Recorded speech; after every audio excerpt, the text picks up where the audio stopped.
Welcome, dear listener, to our channel. Tonight, we step into one of the strangest and most haunting stories in all of European history, a tale that has puzzled scholars, physicians, and storytellers for centuries. Imagine a city in the sweltering summer heat, cobblestone streets shimmering under the sun, when suddenly its people begin to dance. Not a cheerful dance at a festival, not a celebratory jig after a wedding, but a relentless, unstoppable movement of bodies that swayed, twitched, and collapsed in exhaustion. This was no ordinary dance. It was a plague, and it took hold of Strasbourg in the year 1518. For weeks, the city watched in horror as men, women, and even children were seized by an uncontrollable compulsion to dance, sometimes until their very deaths. And before we step further into this eerie chapter of history, let me pause for a brief moment. If you enjoy stories that blend the haunting with the historical, that allow you to drift into the past while resting in the present, I invite you to like this video and subscribe. It helps keep our little community of nighttime travelers alive, and it is always heartwarming to know you are here with me, somewhere out there, sharing in these journeys. Now, settle in, dim the lights, perhaps let a soft hum play in the background, and let us slip into Strasbourg, 1518. The year was marked by turmoil, as many years in the early 16th century were. Europe was in the throes of religious tension, as Martin Luther's words against indulgences had spread like wildfire since 1517, unsettling the dominance of the Catholic Church. Peasants were restless, plagued by poverty, hunger, and the endless weight of taxes. Famine was never far away, and disease lurked like an old enemy, striking without warning. Strasbourg itself, nestled on the banks of the Rhine, in what is now eastern France, was a prosperous free city of the Holy Roman Empire. Its markets bustled, its guilds kept trade alive, and its cathedral stood like a stone sentinel above the half-timbered houses. But beneath the surface of civic pride, the people lived with a simmering anxiety, a constant sense that life was fragile and that misfortune waited just around the corner.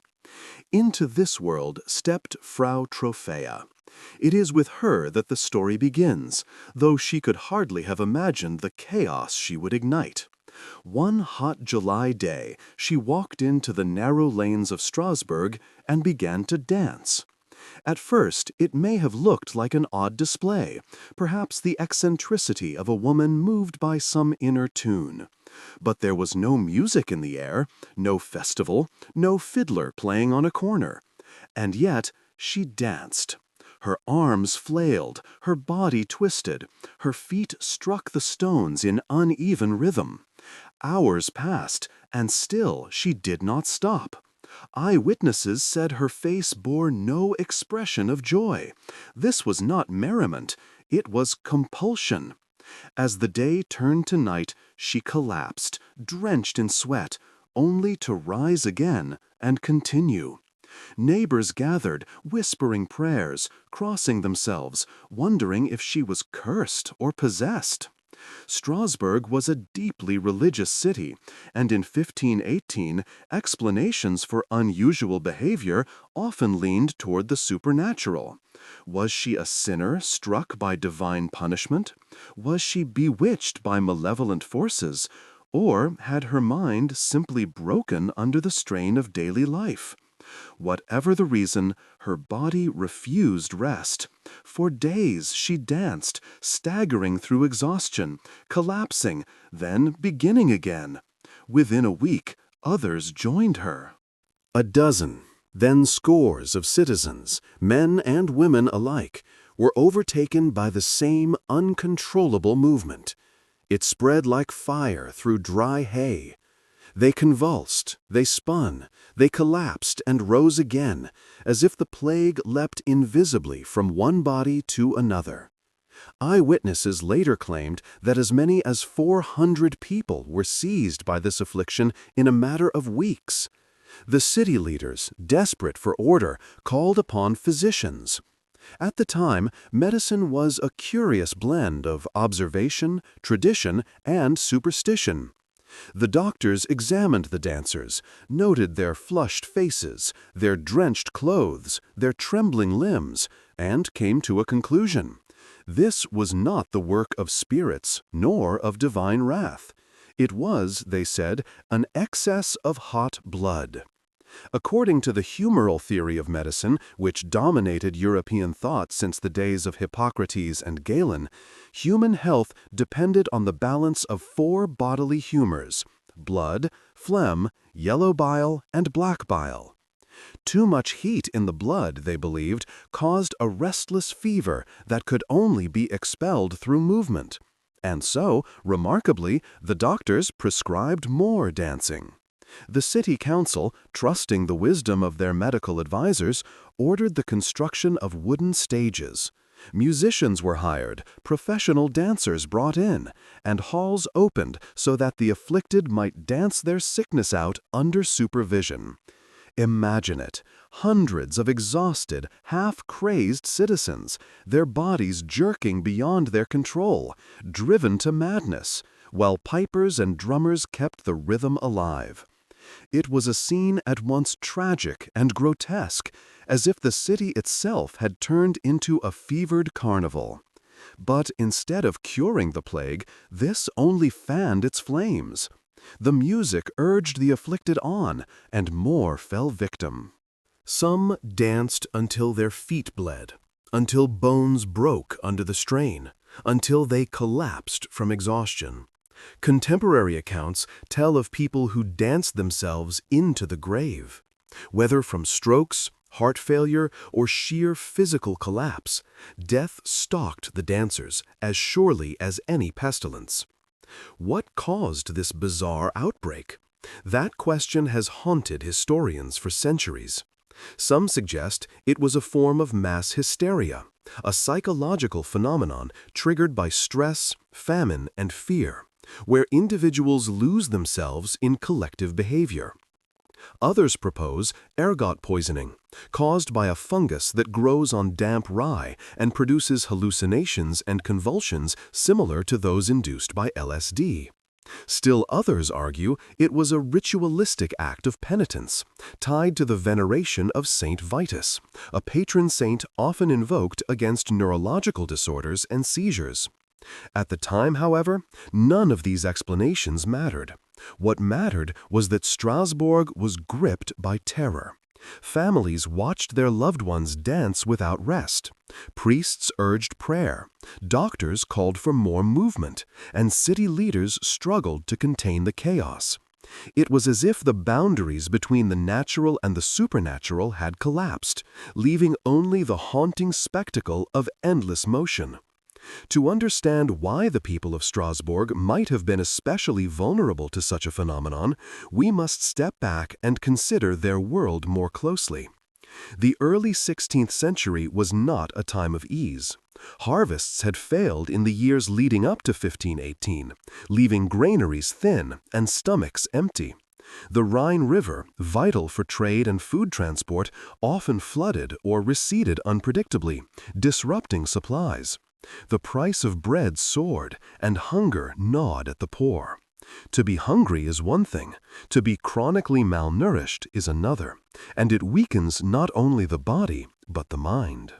Add to this the constant fear of disease. Plague outbreaks were never far away, and you begin to glimpse the invisible weight pressing upon the people of Strasbourg. Religion, too, played a role. The city was caught in a moment of spiritual upheaval. Luther's defiance of Rome in 1517 had shaken the church to its core, and Strasbourg was one of the cities where reformist ideas found fertile ground. This meant that ordinary people were exposed to fiery sermons warning of God's wrath, of demons lurking in daily life, of the urgent need for repentance. To live in such an atmosphere was to live in constant anticipation of punishment from beyond. And so, when Frau Trophea's feet began to move, many may have seen in her not merely a woman in distress, but a sign, a warning, perhaps even a curse from heaven itself. The story of the dancing plague is not just a tale of people moving against their will. It is a mirror held up to a society on edge, a society where hunger, faith, fear, and the fragility of human bodies combined to create one of the strangest spectacles in recorded history. And yet, this was only the beginning. For the plague did not end quickly, nor did it confine itself to Strasbourg alone. In the weeks that followed, the phenomenon spread, and the city's desperate attempts to cure it grew stranger still. The city of Strasbourg was now caught in a storm of its own making. What began as the solitary movements of Frau Trophea had erupted into a phenomenon that threatened to unhinge the daily life of the city. Hundreds of bodies moved ceaselessly, clogging the narrow lanes, spilling into courtyards, trembling under the cathedral's shadow. Musicians were hired to coax the sickness out, yet their fiddles and drums only seemed to fuel the compulsion, as though the plague fed on rhythm itself. To watch it must have been both mesmerizing and terrifying, a living nightmare performed in broad daylight. As the dancers filled the streets, fear spread faster than the affliction itself. Parents clutched their children tighter, merchants closed their stalls earlier, and prayers rose like smoke into the summer sky. But there was no escaping the sound of feet on stone, the thud of bodies collapsing, the cries of exhaustion, the eerie persistence of those who staggered back to their feet to continue. It is worth pausing here to reflect on the mindset of the people. In our world today, when someone collapses from exhaustion, we think of dehydration, heart strain, or perhaps psychological distress. In 1518, such events were filtered through a spiritual lens. To the average citizen, this was not simply a medical matter. It was a sign of divine intervention, or worse, divine punishment. Strasbourg was deeply tied to the cult of saints, and in particular to Saint Vitus, the patron saint often associated with protection against neurological disorders and seizures. Throughout the medieval and early modern period, strange convulsions, tremors, or compulsive movements were sometimes described as Saint Vitus's dance. And so many citizens believed that the dancers were caught in a spiritual grip, their bodies commandeered by forces beyond mortal comprehension. The city council, meanwhile, was torn. On the one hand, they were pressured by the clergy, who insisted on spiritual remedies. On the other hand, their physicians advised more movement, believing the afflicted had to sweat out the heat of their corrupted blood. This led to an extraordinary compromise, a cure that blended ritual, spectacle, and civic policy. Public dancing spaces were erected, musicians were summoned, and dancers were escorted to these makeshift stages. Imagine the surreal sight. Officials, with solemn authority, guiding convulsing men and women to wooden platforms while bands played lively tunes, as though orchestrating a grotesque festival of suffering. Yet the cure became the disease. Rather than burning itself out, the epidemic intensified. More citizens fell victim, and the stages became scenes of tragedy.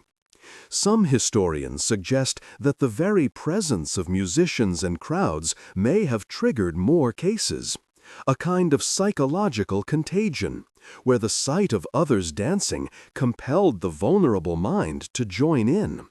This is the strange paradox of mass psychogenic illness. Belief and expectation can transform into physical reality, blurring the boundary between the mind and the body. In the heart of Strasbourg, the mighty cathedral loomed over the city, its spire pointing heavenward like a silent witness. The clergy, watching the chaos unfold, turned their attention to the spiritual dimension. If this was indeed the work of Saint Vitus, then perhaps the only cure was pilgrimage and penance. And so, groups of afflicted dancers were led out of the city toward a small shrine dedicated to the saint, located in the nearby mountains of Saverne. There, in the shade of the Vosges, offerings were made, prayers recited, and rituals performed in hopes of breaking the curse. The dancers were fitted with small red shoes, a symbolic gesture invoking the saint's intercession. For some, this pilgrimage brought respite, or at least a moment of solemnity. For others, it changed nothing, and they returned still plagued by motion.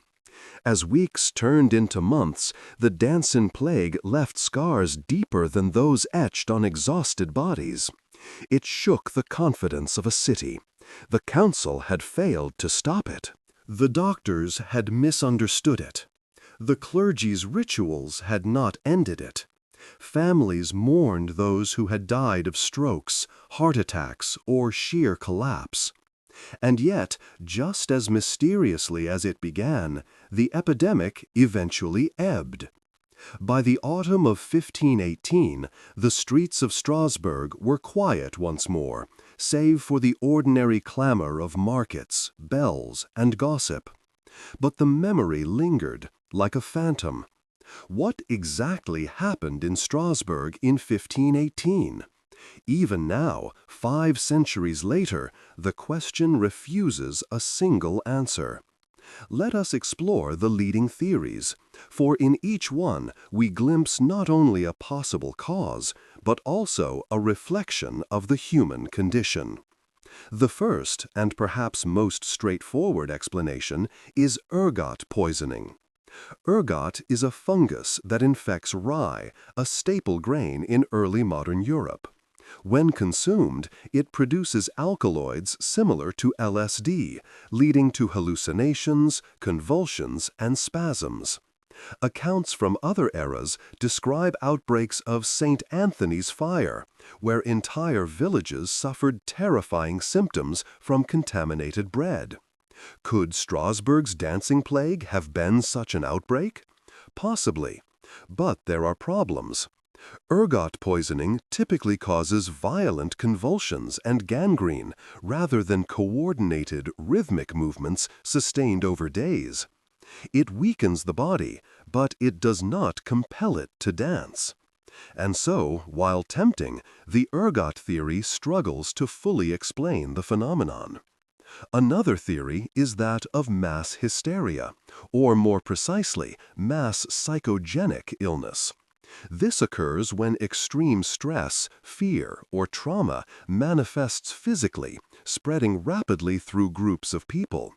Strasbourg, as we have seen, was a city under tremendous pressure. Failed harvests, rising prices, fear of disease, and the spiritual terror of damnation weighed heavily on its citizens. In such conditions, a single individual, like Frau Trophea, may have acted as the spark, with her compulsive movements interpreted as a sign or omen. Once the idea took root, others, consciously or unconsciously, began to exhibit the same behavior. This is not madness in the sense of individual delusion, but rather a collective release of psychological strain, expressed through the body.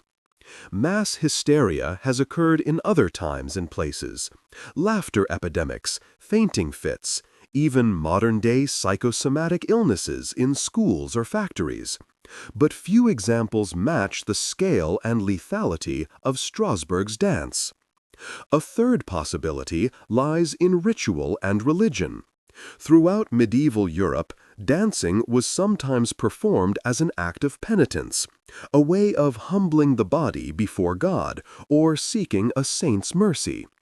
If Strasbourg citizens believed they had offended Saint Vitus, then perhaps the dancing was, at least in part, a ritual response, a desperate attempt to appease divine anger.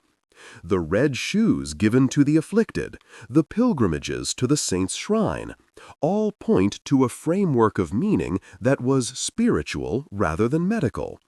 In this view, the plague was not merely a sickness, but a form of mass religious performance, one that blurred the line between faith and frenzy. Whatever the cause, the story of the dancing plague reminds us that human beings are never simply bodies or simply minds. We are creatures of flesh, thought, and belief, and in certain moments of crisis, those elements collide in startling ways. Strasbourg 1518 was one such moment. And yet, the strangeness of this tale deepens when we realize that Strasbourg was not alone. Reports of similar dancing manias appear across medieval and early modern Europe, from the Rhine to the Netherlands to Italy. In some cases, entire groups of people danced uncontrollably, sometimes for days, often invoking the name of Saint Vitus. These outbreaks were sporadic, mysterious, and frightening, and they shaped how communities understood the boundaries of health, faith, and social order. Strasbourg's epidemic was simply the most infamous, magnified by the size of the city and the detail of the records left behind. As we leave the streets of Strasbourg behind for the moment, imagine the silence that followed that terrible summer. After weeks of relentless dancing, the stillness must have felt uncanny, almost unnatural. Perhaps the citizens looked at their neighbors with suspicion, wondering who might be next, or whether the curse might one day return. History records no second outbreak of equal magnitude in Strasbourg. The plague of dancing faded into memory, but the questions it raised never quite disappeared. Was it madness, poison, punishment, or something stranger still, something that slips between categories, refusing to be caught in our nets of explanation? The people of Strasbourg, we can be certain, did not need answers in the way we crave them now. For them, the plague was not a mystery to be solved, but a trial to be endured, a chapter in the endless struggle of human life against forces unseen and uncontrollable. Their task was not to understand, but to survive, to rebuild, and to carry on in the shadow of what had passed. And yet, even 500 years later, their dance lingers, a ghostly rhythm that echoes through the pages of history, calling us to wonder at the fragility of our minds, the power of our beliefs, and the mysteries that dwell at the edge of reason. The people of Strasbourg, we can be certain, did not need answers in the way we crave them now.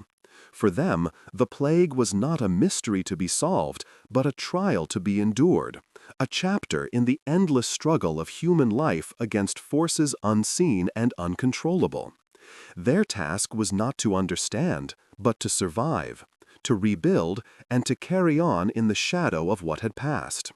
And yet, even 500 years later, their dance lingers, a ghostly rhythm that echoes through the pages of history, calling us to wonder at the fragility of our minds, the power of our beliefs, and the mysteries that dwell at the edge of reason. When we think of Strasbourg in 1518, we imagine it as a singular, almost isolated event, a bizarre eruption of movement in a particular city in a particular summer. But the truth is more complicated. Strasbourg's dance was the most infamous, yes, but not the only one. Across Europe, scattered through centuries, there were whispers and reports of similar frenzies, of groups who danced until their feet bled, of bodies caught in rhythms no musician could explain, of communities shaken by spectacles both pitiful and terrifying. To understand Strasbourg, we must widen our lens and look at the broader phenomenon known to history as dancing mania. The earliest accounts stretch back to the Middle Ages. In 1374, nearly a century and a half before Strasbourg, the German city of Aachen witnessed a remarkable outbreak. Hundreds of people reportedly began to dance uncontrollably through the streets. They leapt, shouted, and convulsed, unable to stop, seemingly oblivious to pain or exhaustion. Chroniclers described them as maddened, struck by visions, crying out the names of saints and begging for mercy. As in Strasbourg, the phenomenon spread along the Rhine, appearing in towns and villages, baffling observers and terrifying onlookers. Some reports claim that dancers formed circles, holding hands as if compelled by an invisible music, their faces twisted not with joy but with torment. From Aachen, the contagion spread across Germany, Belgium, and the Netherlands, flaring up again and again in the late 14th and 15th centuries. Always the same features appeared: sudden outbreaks, large groups, uncontrolled movements, and a strange blend of fear and ritual. In some cases, the dancers sought refuge in churches, believing holy ground might bring release. In others, they collapsed in the streets, foaming at the mouth, their limbs jerking, even in unconsciousness. To medieval minds, this was no natural illness.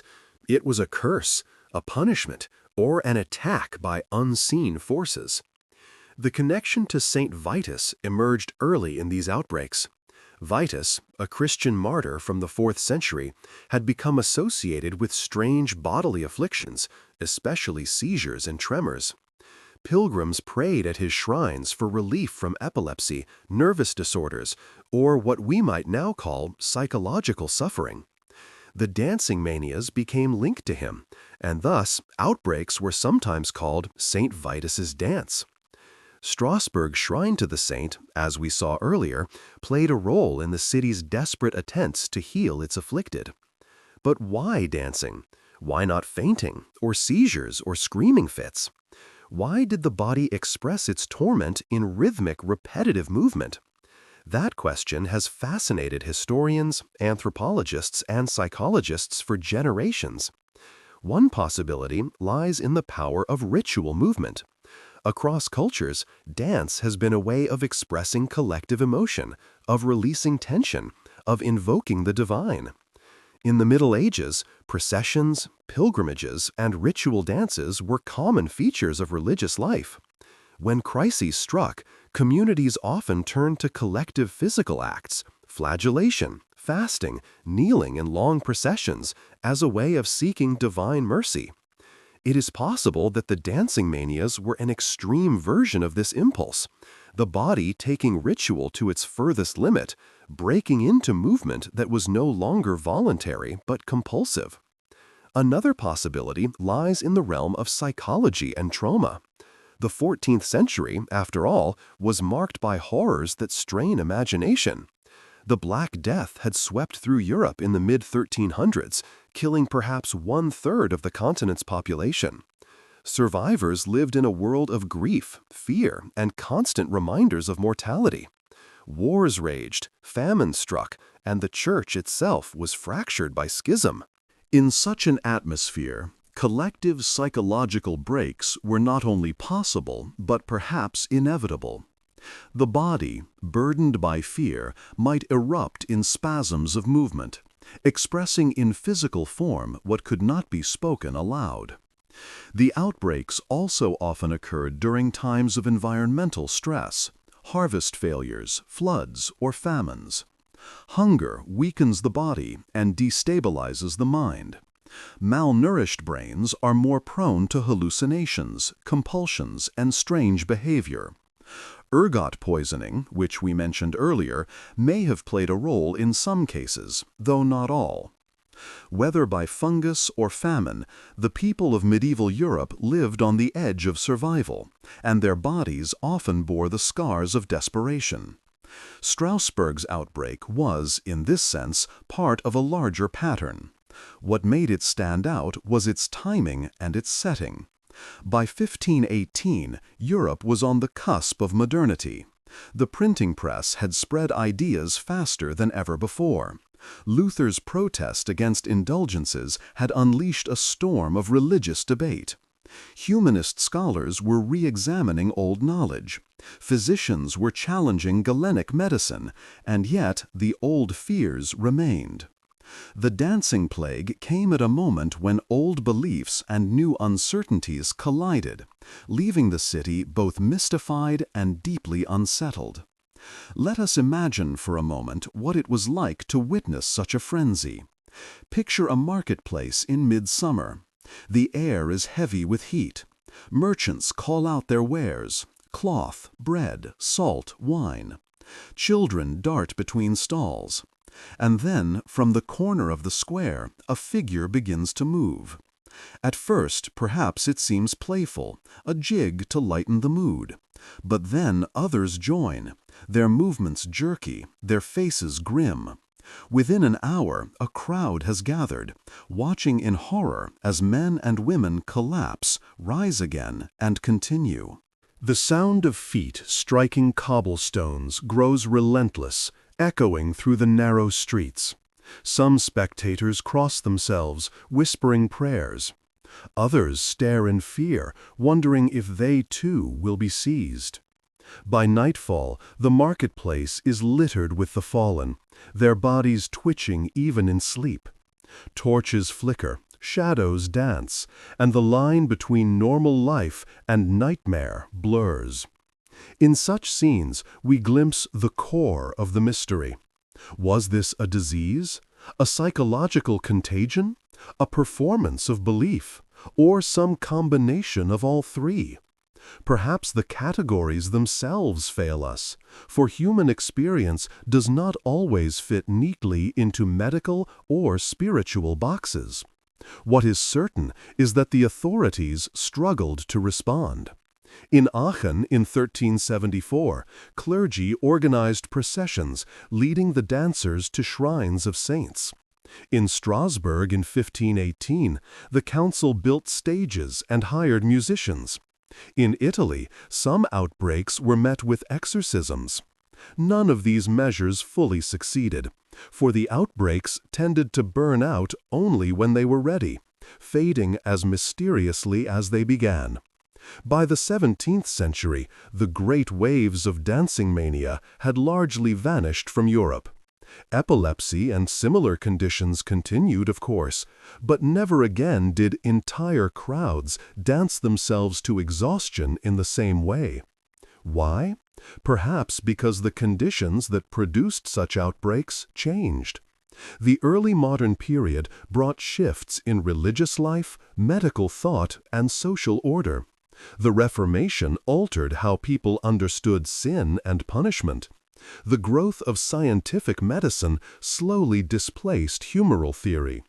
And as Europe moved into a different age, the strange eruptions of collective movement faded, leaving behind only chronicles and puzzled scholars. Still, the fascination endures. The image of hundreds of people dancing to death under the summer sun is haunting, almost cinematic. It reminds us that the past was not merely a place of kings and battles, but of ordinary men and women caught in extraordinary, inexplicable moments. It reminds us that history is not just what we understand, but also what we do not. And perhaps, in a deeper sense, the story of the dancing plagues speaks to something universal. We, too, live in times of anxiety and uncertainty. We, too, seek outlets for fear and stress, whether through music, gatherings, or movements that lift us out of ourselves. The difference is that today we have categories, medicine, psychology, sociology, that help us name these phenomena. For the people of Strasbourg, such categories did not exist. All they had was faith, fear, and the fragile hope that the dance would end. As we continue, let us turn back to Strasbourg and examine in closer detail how the authorities, the church, and the people themselves sought to interpret and manage the outbreak. For within their responses, we find not only clues to the past, but reflections of ourselves, of how humans everywhere confront the incomprehensible. By late July of 1518, Strasbourg had ceased to resemble the orderly, bustling city it once was. Instead, it had become a stage for a relentless, nightmarish performance.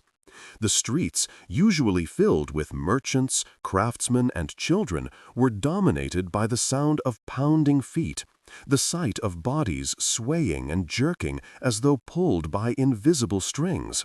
For the city's leaders, the council, the physicians, and the clergy, this was not simply a medical or spiritual anomaly. It was a civic crisis, one that threatened to unhinge the fragile balance of life within the city walls. The city council was responsible for maintaining order in Strasbourg, and the plague of dancing posed challenges they had never faced before. At first, they leaned on the advice of physicians. According to humoral theory, the afflicted suffered from overheated blood, and the only cure was to dance it out. This belief led to one of the most surreal responses in public health history: the construction of stages where the afflicted could be gathered, musicians could play, and the dancers could, in theory, purge themselves of illness. Imagine the scene: a wooden stage raised in the center of the city, musicians with drums, fiddles, and pipes performing lively tunes. And upon the stage, dozens of exhausted men and women, drenched in sweat, their limbs trembling, their faces pale, yet compelled to continue. Spectators crowded around, some in horror, some in fascination, perhaps even some in grim amusement. It was part festival, part tragedy, part desperate medical experiment. Yet instead of curing the dancers, the council's measures only worsened the outbreak. Music gave rhythm to the compulsion. Crowds lent it energy. More citizens, seeing the spectacle, fell into the same frenzy. What had begun with one woman had now engulfed hundreds. The very policy meant to save Strasbourg had fanned the flames of its calamity. The clergy, meanwhile, saw matters differently. To them, this was no question of overheated blood. This was divine punishment, or perhaps the work of demonic forces. Strasbourg, they argued, had sinned. The city's citizens had become too prideful, too indulgent, too worldly. The dancing was a visible manifestation of guilt, a collective penance imposed from heaven. And so they called for prayer, fasting, and pilgrimage. The afflicted were taken to the shrine of Saint Vitus in Saverne, where rituals were performed and small red shoes were placed upon their feet, invoking the saint's intercession. To the people of Strasbourg, caught between physicians prescribing music and priests prescribing prayer, the contradiction must have been bewildering. One authority told them to play louder, another told them to fall silent before God. One urged more movement, another urged stillness and penance. For the afflicted, there was no clear path to relief. Daily life for ordinary citizens became a trial.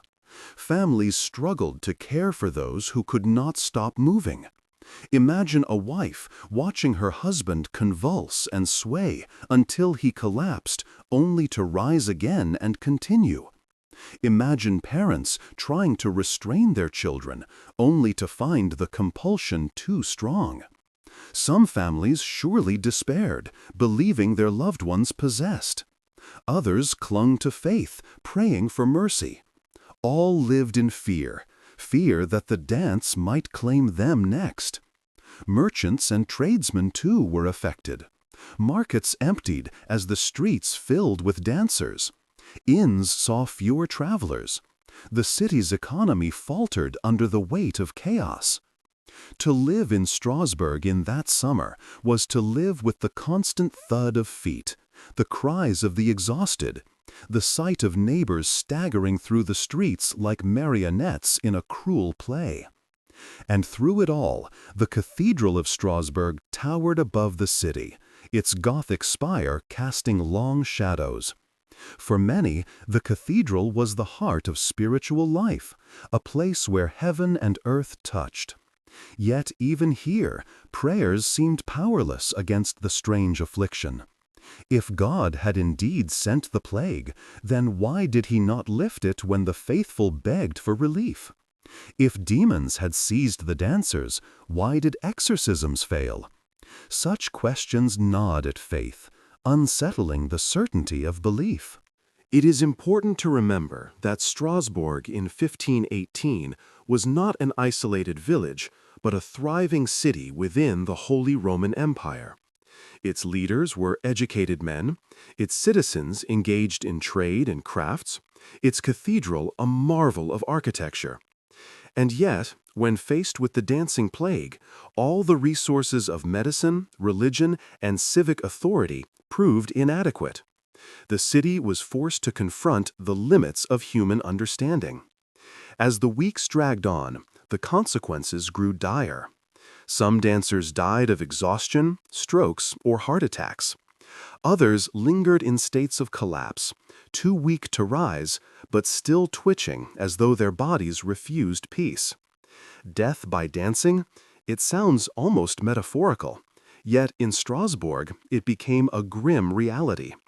For the council, each passing day without resolution was a blow to their authority. If they could not protect their citizens from this affliction, what good were their laws, their decrees, their governance? For the clergy, each unanswered prayer chipped away at confidence. If the saints would not intercede, if the sacraments could not cure, then what did it mean for the faithful? For the people themselves, the plague was a mirror of their deepest fears. That life was fragile, that unseen forces ruled their fate, that suffering could arrive without warning and linger without explanation. The longer the plague lasted, the more it reshaped the city's identity. To outsiders, Strasbourg became infamous for its dancers.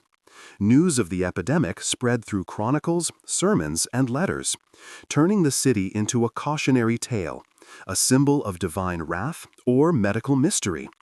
To those within, it became a memory etched in the body itself, a summer when neighbors danced to death, when the city seemed to lose its grip on reality. And then, as suddenly as it had come, the dancing began to fade. By late summer or early autumn, the numbers dwindled. Exhaustion claimed some, recovery claimed others. The stages fell silent, the musicians were dismissed, the pilgrims returned from shrines. Strasbourg slowly returned to its ordinary rhythms. Markets reopened, guilds resumed their work, children played once more in the lanes. Yet nothing was quite the same. The memory lingered, like the echo of footsteps in an empty hall. The dancing plague of 1518 left no monument, no ruins, no tangible relics. What it left instead were stories, accounts written by chroniclers, preserved in city records, whispered by generations. And these stories became part of Strasbourg's identity, woven into the tapestry of European history as one of its strangest and most haunting episodes. But to end the tale here would be to stop at the surface, for the deeper question remains: what truly caused the plague? Was it illness, hysteria, ritual, or some combination beyond our categories? In the next part of our journey, we will explore the interpretations that emerged in later centuries, as scholars, scientists, and storytellers sought to explain what had happened in Strasbourg.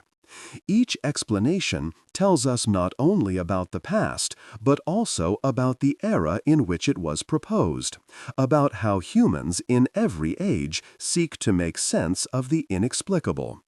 Centuries have passed since the hot summer of 1518, yet the mystery of Strasbourg's dancing plague refuses to fade. The chronicles remain, describing with chilling detail the spectacle of hundreds of people swaying, leaping, and collapsing in the streets. But what truly caused this bizarre event? To answer that question, historians, scientists, and psychologists across generations have proposed theories, some grounded in biology, others in psychology, still others in the realm of religion and culture.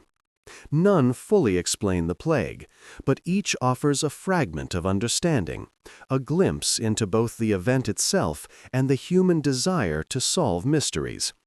Let us begin with one of the most famous explanations: ergot poisoning.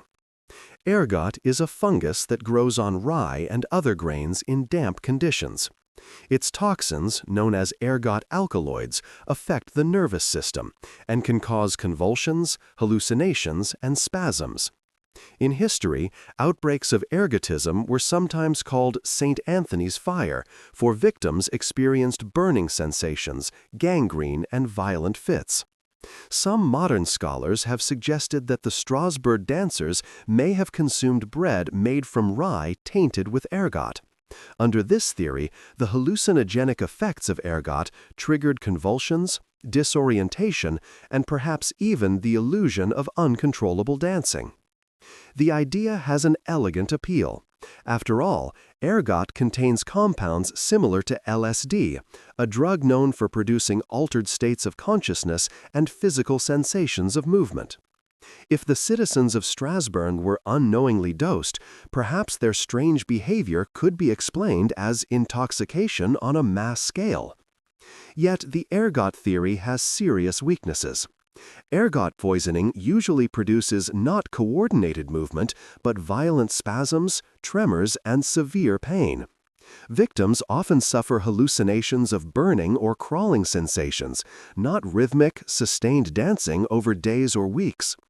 Moreover, ergot often causes paralysis and death by gangrene, symptoms not reported in Strasbourg.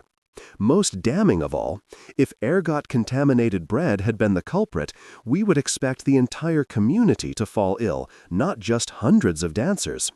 The symptoms of ergotism simply do not align with the historical accounts of the dancing plague. If not ergot, then perhaps the answer lies in the realm of the mind. Enter the theory of mass psychogenic illness, sometimes called mass hysteria. Mass psychogenic illness occurs when a group of people, often under intense psychological stress, begin to exhibit physical symptoms with no identifiable organic cause. These symptoms are real: tremors, fainting, convulsions, but they spread through suggestion, belief, and shared experience. Examples abound throughout history. In the 1960s, a laughter epidemic broke out in Tanzania, where hundreds of schoolgirls laughed uncontrollably for weeks. In the 1980s and 1990s, factories and schools in the United States and elsewhere reported outbreaks of fainting, dizziness, or nausea that could not be traced to toxins, but were clearly contagious in a psychological sense. Could Strasbourg's dancers have been swept up in such a phenomenon? The conditions were certainly ripe. The city was suffering from famine, with poor harvests driving up the price of bread. Disease was a constant threat. Religious anxiety ran high, as fiery sermons warned of God's wrath, and Luther's protest shook the certainty of Catholic authority. In such an atmosphere of fear and uncertainty, the mind could easily tip into crisis. When Frau Trophäa began her strange dance, others, already primed by stress, may have unconsciously imitated her movements, their bodies expressing the unspoken tension of daily life. What began with one became many, spreading like wildfire through the collective psyche. The psychogenic illness theory fits better than ergot poisoning in many ways. It explains why the dancers could move for days without obvious physical cause, why the phenomenon spread through observation, and why it eventually burned itself out. Yet it too has difficulties. Could hundreds of people truly sustain such behavior for weeks? Could mere suggestion produce deaths from exhaustion? The scale of Strasbourg's plague seems to exceed most known examples of mass hysteria. making this explanation compelling but not fully sufficient. Other theories focus on the religious and cultural context. Strasbourg in 1518 was steeped in the cult of saints, particularly Saint Vitus, who was believed to have power over neurological disorders. When people convulsed or danced uncontrollably, they sometimes called it Saint Vitus's dance. Some historians suggest that the Strasbourg outbreak was a form of ritual performance gone awry, a collective act of penitence or devotion that spiraled out of control.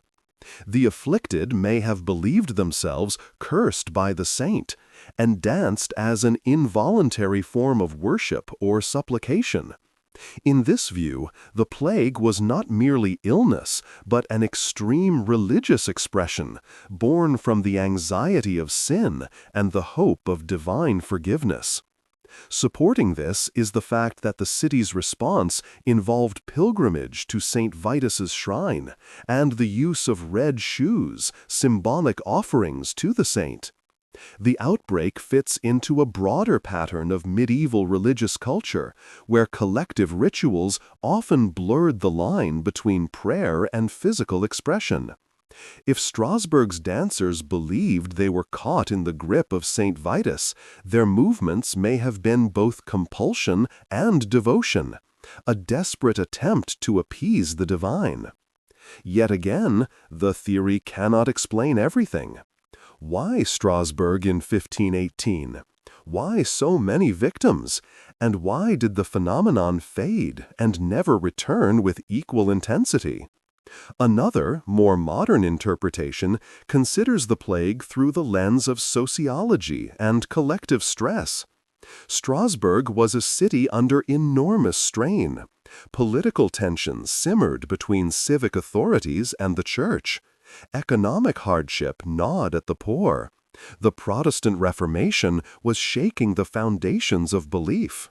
The dancing plague, in this view, was a social crisis embodied, a way for the community to express, through the body, what could not be expressed in words or politics. The dance was a rebellion against despair, a performance of suffering that made visible the hidden anxieties of an entire people. Still other scholars have approached the event with theories from neuroscience. Could a virus or neurological condition have triggered compulsive movement in a cluster of individuals?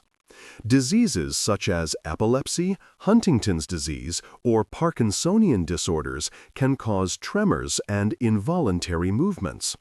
Yet no known condition matches the scale or contagious appearance of Strasbourg's plague. A medical explanation remains elusive. There is even a theory that considers the outbreak as a form of collective trance or altered state of consciousness.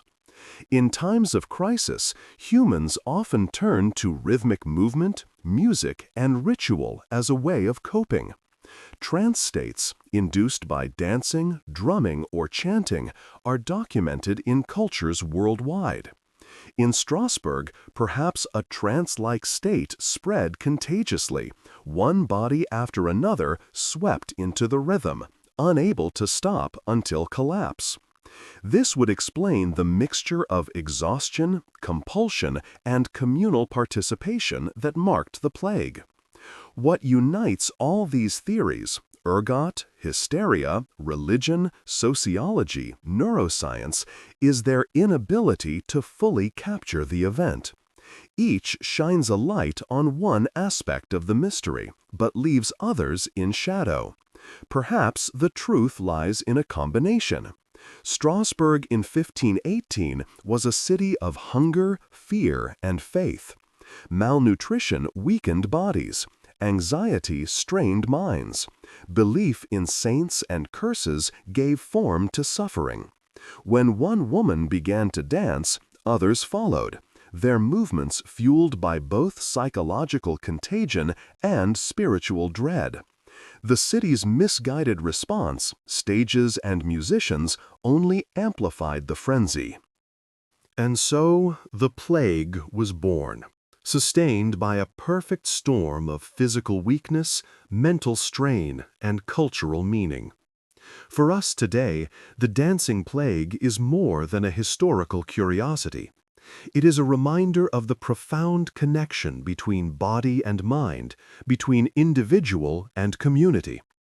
It shows us that illness is never merely biological, but always shaped by culture, belief, and context. It warns us of how easily fear and suggestion can spread, how quickly the extraordinary can become contagious. And it humbles us, reminding us that not all mysteries can be solved with neat categories. When we picture Strasbourg's dancers, we see not merely victims of a strange affliction, but mirrors of ourselves. For who among us has not felt the weight of stress that makes the body tremble? Who has not known the power of collective emotion at a concert, a protest, a ritual, where movement becomes contagious, where the body seems to move beyond our conscious control? Strasbourg's plague was extreme, yes, but it was also deeply human. And so, perhaps the truest explanation is not to choose one theory over another, but to accept that the plague was the product of many forces colliding: biology, psychology, faith, and fear, all converging in one hot summer. As the centuries rolled on, the dancing plague became legend, inspiring chroniclers, playwrights, and later scientists. But beyond explanation, the story lingers for its haunting imagery. Men and women, poor and rich alike, dancing in the streets until death claimed them, their bodies testifying to mysteries the mind could not contain. The dancing plague of 1518 eventually burned itself out, but its echoes did not vanish. Long after the last exhausted body had collapsed, long after the stages had been dismantled and the musicians dismissed, the story lingered. It seeped into chronicles, sermons, and whispered tales, becoming part of Strasbourg's identity and part of Europe's folklore. What happened that summer was not easily forgotten, for it carried a weight far beyond the spectacle itself. It became a symbol of mystery, of punishment, of the fragility of human life. The first and most immediate impact was in written chronicles. Strasbourg was a literate city, with clerks, priests, and civic officials eager to record unusual events. Accounts of the plague appeared in city records, in local histories, and in broader chronicles of the Holy Roman Empire. These writings preserved the memory of Frau Trophäa and her fellow dancers, ensuring that their movements would not fade into silence. But the tone of these accounts varied. Some emphasized the medical strangeness, describing symptoms in detail. Others leaned heavily on moral interpretation, warning readers that Strasbourg's sins had brought divine wrath. Still others treated it as a curiosity, a strange event to be noted alongside floods, eclipses, and famines. From these chronicles, the story spread outward, shaping how neighboring towns and later generations understood Strasbourg. To some, the city became a cautionary tale, a place where God had punished human pride with the most humiliating of afflictions, a compulsion to dance until death. To others, it was a mystery that defied explanation, a reminder of the limits of human knowledge. The plague also left its mark in religious memory. Sermons referenced the dancers as examples of sin's wages or as warnings about the dangers of neglecting the saints. Pilgrimages to the shrine of Saint Vitus continued, strengthened by the belief that only his intercession could prevent such horrors. In Saverne and beyond, the story of Strasbourg was told as proof of the saint's power, whether to punish or to heal. In this way, The dancing plague reinforced existing religious practices, shaping devotion and fear alike.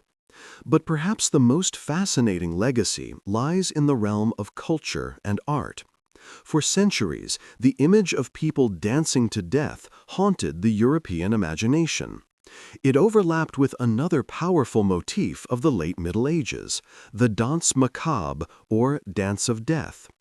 This artistic theme, popular in murals, woodcuts, and literature, depicted skeletons leading the living, kings, peasants, merchants, maidens, in a grim procession. The message was clear: death comes for all, regardless of status, and it comes often without warning. The dancing plague seemed like the danse macabre come to life. Here, in the streets of Strasbourg, ordinary people were seized by uncontrollable movement, dancing as though summoned by death himself. Artists and writers could not resist the connection. For some, the plague was proof that the danse macabre was not merely metaphor, but terrifying reality. In later centuries, poets and dramatists took up the story, weaving it into allegories of human folly and divine punishment. The idea of dancing to death became a motif in plays and poems, sometimes tragic, sometimes satirical. It appeared in medical treatises as a case study, in moral literature as a warning, and in folklore as a ghostly tale told to children on long winter nights. The influence even reached music. Composers in later eras, particularly in the Romantic period, found inspiration in tales of strange collective frenzies. Though not always referencing Strasbourg directly, the idea of a cursed dance, of music that compels bodies beyond their will, seeped into cultural imagination. One can hear echoes of it in the frenetic strings of later works, in the obsession with waltzes and frenzied rhythms that both delighted and disturbed audiences. The plague also entered the broader conversation about the human body and control. For physicians in the centuries that followed, Strasbourg became a touchstone, a case to be cited when discussing the mysteries of nerves, movement, and hysteria. As medicine shifted away from humoral theory toward neurology and psychology, the dancers were reinterpreted. No longer seen solely as victims of overheated blood or divine punishment, they became examples of how stress, suggestion, and the nervous system could produce extraordinary phenomena. By the 19th century, medical writers described the event as a form of chorea, a disorder of movement. By the 20th, it was placed within the framework of mass psychogenic illness. In every age, the dancers were reinterpreted to fit the categories of the time, their legacy constantly reshaped. Yet, even as science sought to explain, folklore kept the mystery alive. In Alsace and along the Rhine, stories persisted of cursed dancers, of summers when people could not stop moving. Parents warned children of Frau Trophäa, whose restless feet summoned the plague. Farmers spoke of the red shoes given at St. Vitus's shrine. These tales blurred fact and fiction, history and legend, but they ensured the plague was never forgotten. In modern times, the story has found new life in literature, film, and art. Novels have reimagined the plague as metaphor, exploring themes of control, freedom, and the fragility of society.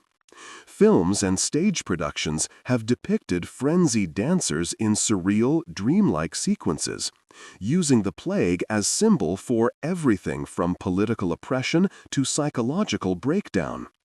Painters and illustrators have drawn upon the haunting imagery of crowded streets filled with twitching bodies, their movements both grotesque and strangely beautiful. Perhaps most telling of all, the dancing plague has become a metaphor in popular speech and journalism.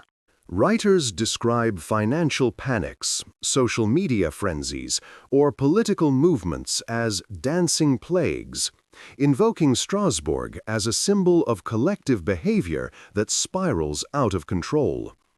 The dancers of 1518, though long dead, continue to move in our imagination, summoned whenever we seek to describe the strange compulsions of groups. Why does this story endure? Partly because it is dramatic, almost cinematic. We can picture it vividly, the cobbled streets, the sweltering sun, the exhausted bodies collapsing and rising again. But partly, too, because it touches on themes that remain universal. The tension between body and mind, the power of belief to shape experience, the fragility of social order in times of crisis, the mystery of human behavior that cannot be fully explained. And so, the legacy of the 1518 plague is not confined to Strasbourg.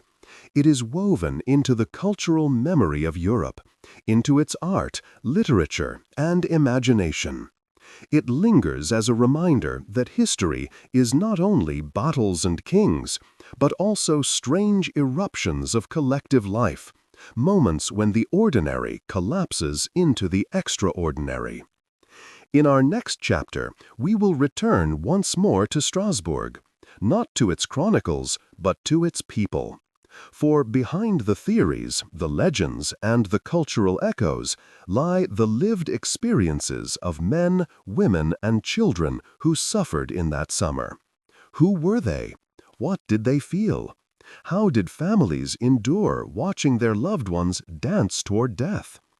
To answer that, we must step closer to the human heart of the plague and listen not just to history, but to imagination, filling the silences left by the records. History often speaks in broad strokes, hundreds dancing, dozens dying, crowds gathering. Yet behind every number lies a person, and behind every person, a story. To truly feel the weight of the 1518 dancing plague, we must try, however imperfectly, to step into the lives of those who endured it. For the plague was not merely a phenomenon to be recorded by clerks and chroniclers. It was a human tragedy lived in real bodies, in real families, in real streets. Let us return then to the first dancer, Frau Troffea. We know little of her life. Her name survives in fragments of chronicles, but her story begins only when she steps into the street and begins to move. Imagine her on that hot July day. Perhaps she was a housewife, perhaps a widow, perhaps someone carrying burdens we will never know. What compelled her feet to strike the stones? Was it a seizure, a trance, a surge of despair that burst forth as movement? Whatever the cause, she became the spark for what followed. For days, her body refused rest. Neighbors must have gathered, whispering, pointing, some crossing themselves, some shaking their heads. Perhaps her family begged her to stop, tried to hold her down, only to find her body stronger than their arms. When she collapsed, they must have thought relief had come, only for horror to return when she rose again. As others joined her, the streets filled with human suffering made visible. Men who should have been at their guild workshops, hammering iron or cutting cloth, instead twitched and leapt in the square. Women who should have been baking bread or mending garments staggered, drenched in sweat, unable to stop. Children, too, are said to have joined, their small bodies caught in the same compulsion. For their families, the sight must have been unbearable. A father watching his daughter's feet blister and bleed. A mother cradling a son who convulsed in her arms only to wrench himself free and continue. These are the silent agonies behind the chronicles. Exhaustion brought collapse, yet not always release. Some dancers fainted, only to rise moments later and resume. Others collapsed permanently, their bodies unable to bear the strain. Death came in many forms. Heart attacks, strokes, sheer physical breakdown. Imagine the helplessness of watching a loved one quite literally dance themselves to death, powerless to intervene, for neither restraint nor reason could halt the compulsion. And what of the dancers themselves? What did they feel? Some chronicles claim they danced in anguish, their faces twisted with pain rather than joy.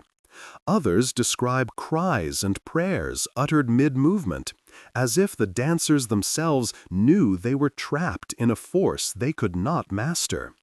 One can picture the desperation, lungs burning, muscles tearing, feet raw with blisters, yet the body moving as though commanded by something beyond. Did they feel fear, shame, relief in moments of collapse? Perhaps all at once, in a blur of torment and exhaustion.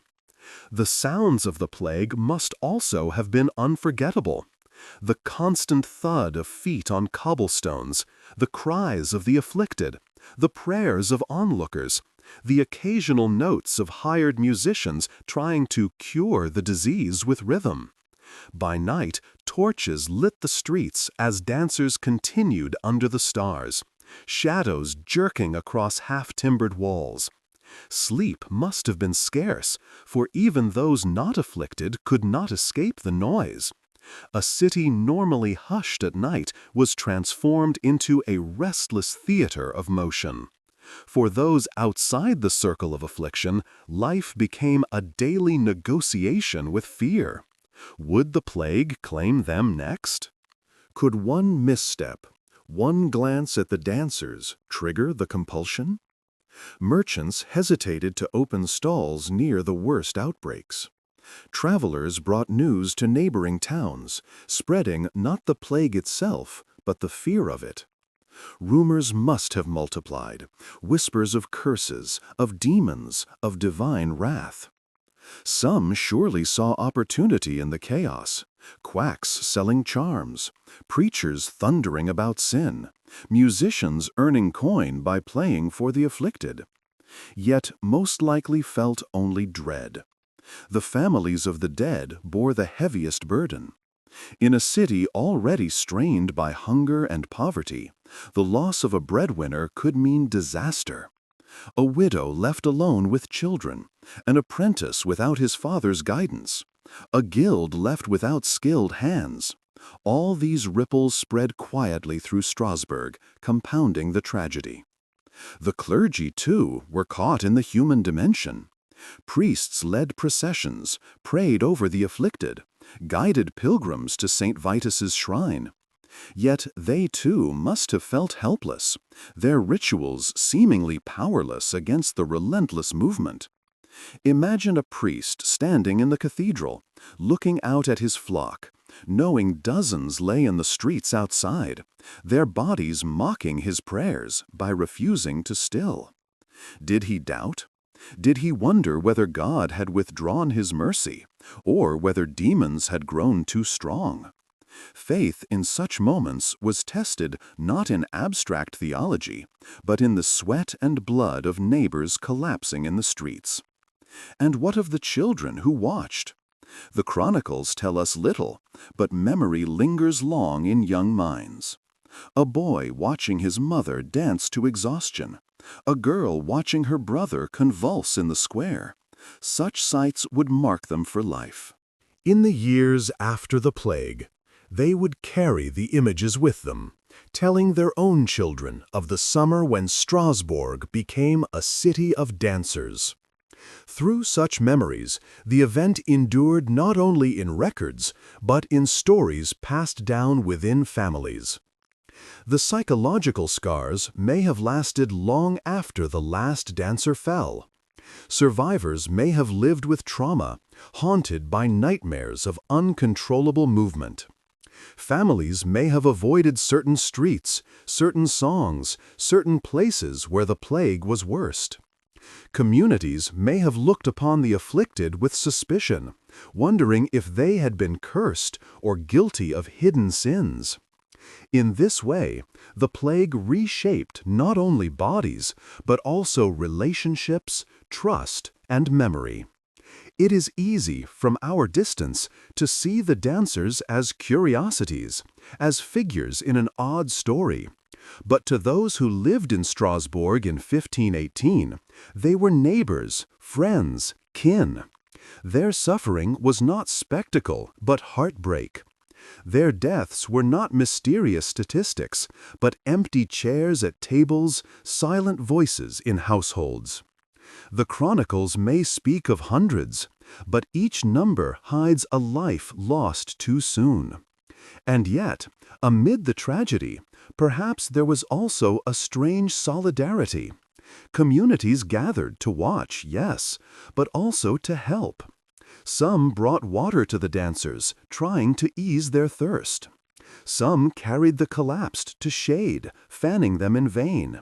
Some prayed over strangers as though they were kin. In the face of incomprehensible suffering, humanity often reveals itself not only in fear, but in compassion. Perhaps Strasbourg in 1518 saw both at once: horror and kindness, despair and care, woven together in the hot summer air. When the plague ended, families buried their dead. The council tried to restore order. The clergy urged renewed devotion. Life resumed its rhythm.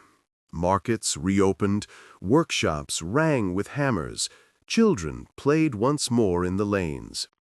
Yet the memory could not be erased.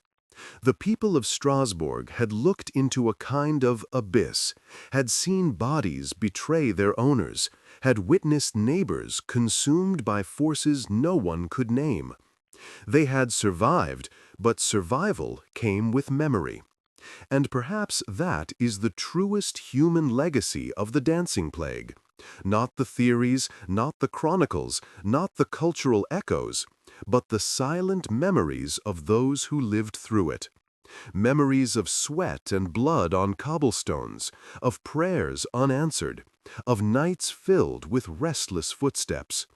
Memories passed from parent to child, reshaped in the telling, until they became both history and legend.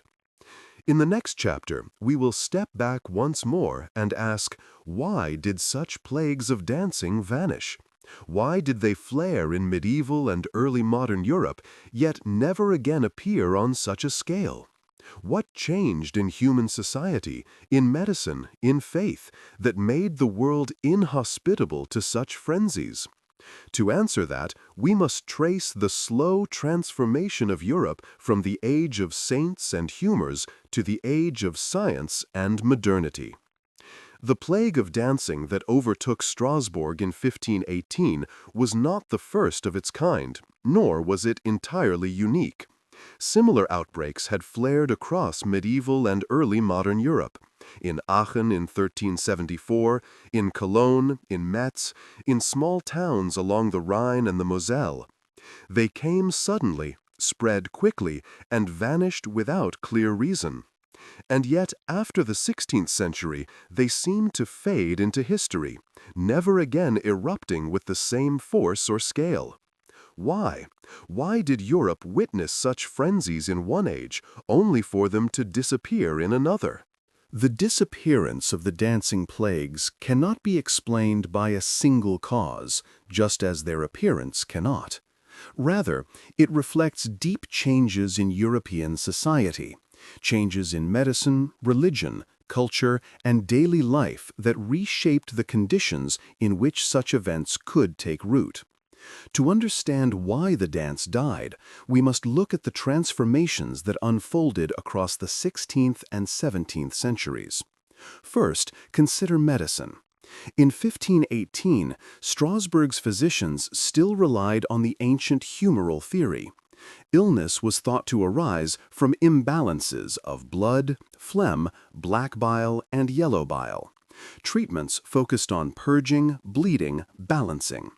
It was in this framework that doctors concluded the dancers suffered from overheated blood and prescribed more dancing as the cure.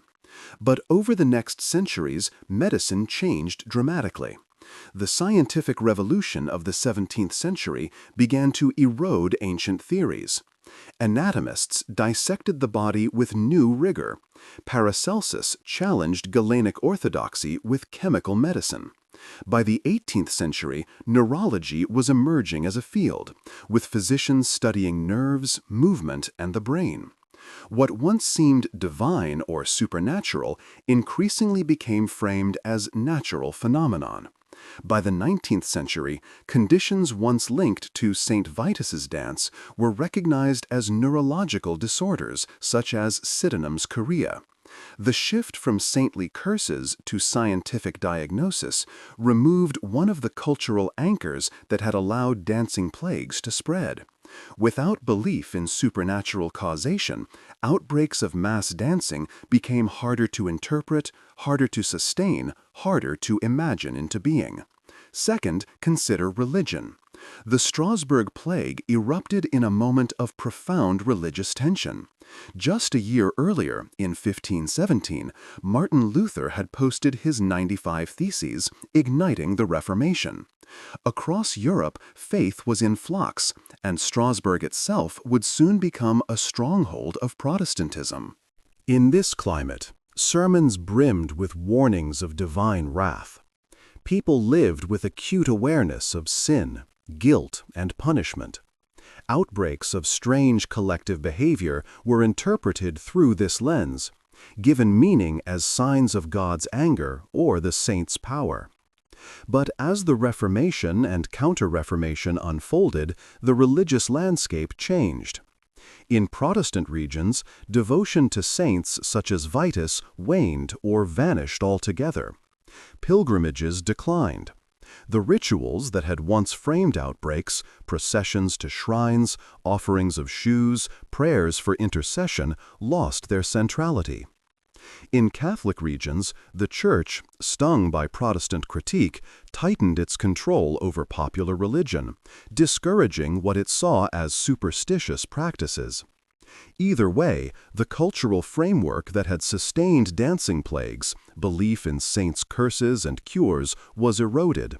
Without that framework, outbreaks lost their symbolic power and, with it, their capacity to spread. Third, we must consider culture and society more broadly. The late Middle Ages and early modern period were times of extraordinary stress. The Black Death had devastated populations in the 14th century. The 15th and early 16th centuries saw famines, wars, and floods. Communities lived on the edge of survival, haunted by death and disaster. In such a world, collective eruptions of movement could be understood as both symptom and expression of anxiety. The body became the stage for communal fear, belief, and release. But as Europe moved into the 17th century, conditions changed. Agricultural improvements stabilized food supplies. Urban governance strengthened. Gradually, societies gained more resilience against famine and plague. Collective rituals of suffering, such as flagellation or penitential processions, declined. In their place rose new forms of social control: discipline in schools, order in guilds, regulation in cities. The space for collective frenzy narrowed, replaced by structures of restraint. The dancing plagues, so vivid in a world of chaos and ritual, found little soil in this new order. Another key factor lies in communication and interpretation. In 1518, news of strange behavior spread by word of mouth, by rumor, by sermon. Seeing a neighbor dance uncontrollably could trigger belief in one's own susceptibility. But in later centuries, as print culture expanded and literacy grew, interpretations shifted. Chroniclers framed past outbreaks as curiosities, not as warnings. Physicians framed them as pathology, not as divine signs. Over time, the cultural script changed. What once inspired imitation began instead to inspire skepticism. Without the reinforcement of belief, mass outbreaks struggled to take root. It is worth noting that mass psychogenic illness did not disappear with the dancing plagues. Far from it. Episodes of fainting, laughter, tremors, and other psychosomatic symptoms continued into modern times, often in schools, factories, or communities under stress. But these episodes took different forms, reflecting the cultural scripts available in each age. In medieval Europe, where saints and curses were central, the body expressed anxiety through convulsive dance. In later times, the same psychological dynamics manifested in other ways, through fainting spells, spirit possessions, or modern syndromes of stress. The dancing plague vanished not because the human psyche changed, but because the cultural landscape did. There is another angle to consider: power and control. In the 16th century, local communities often handled crises themselves, with councils, priests, and neighbors improvising responses. Outbreaks of dancing could swell in such spaces of limited oversight. But in later centuries, states grew stronger. Armies, bureaucracies, and medical institutions expanded their reach. Public order became more tightly regulated. Collective eruptions in the streets were less tolerated, more quickly suppressed. What might have grown into a citywide plague in 1518 would, in a later century, be contained, silenced, perhaps hidden behind institutional walls. Finally, there is the mystery of chance.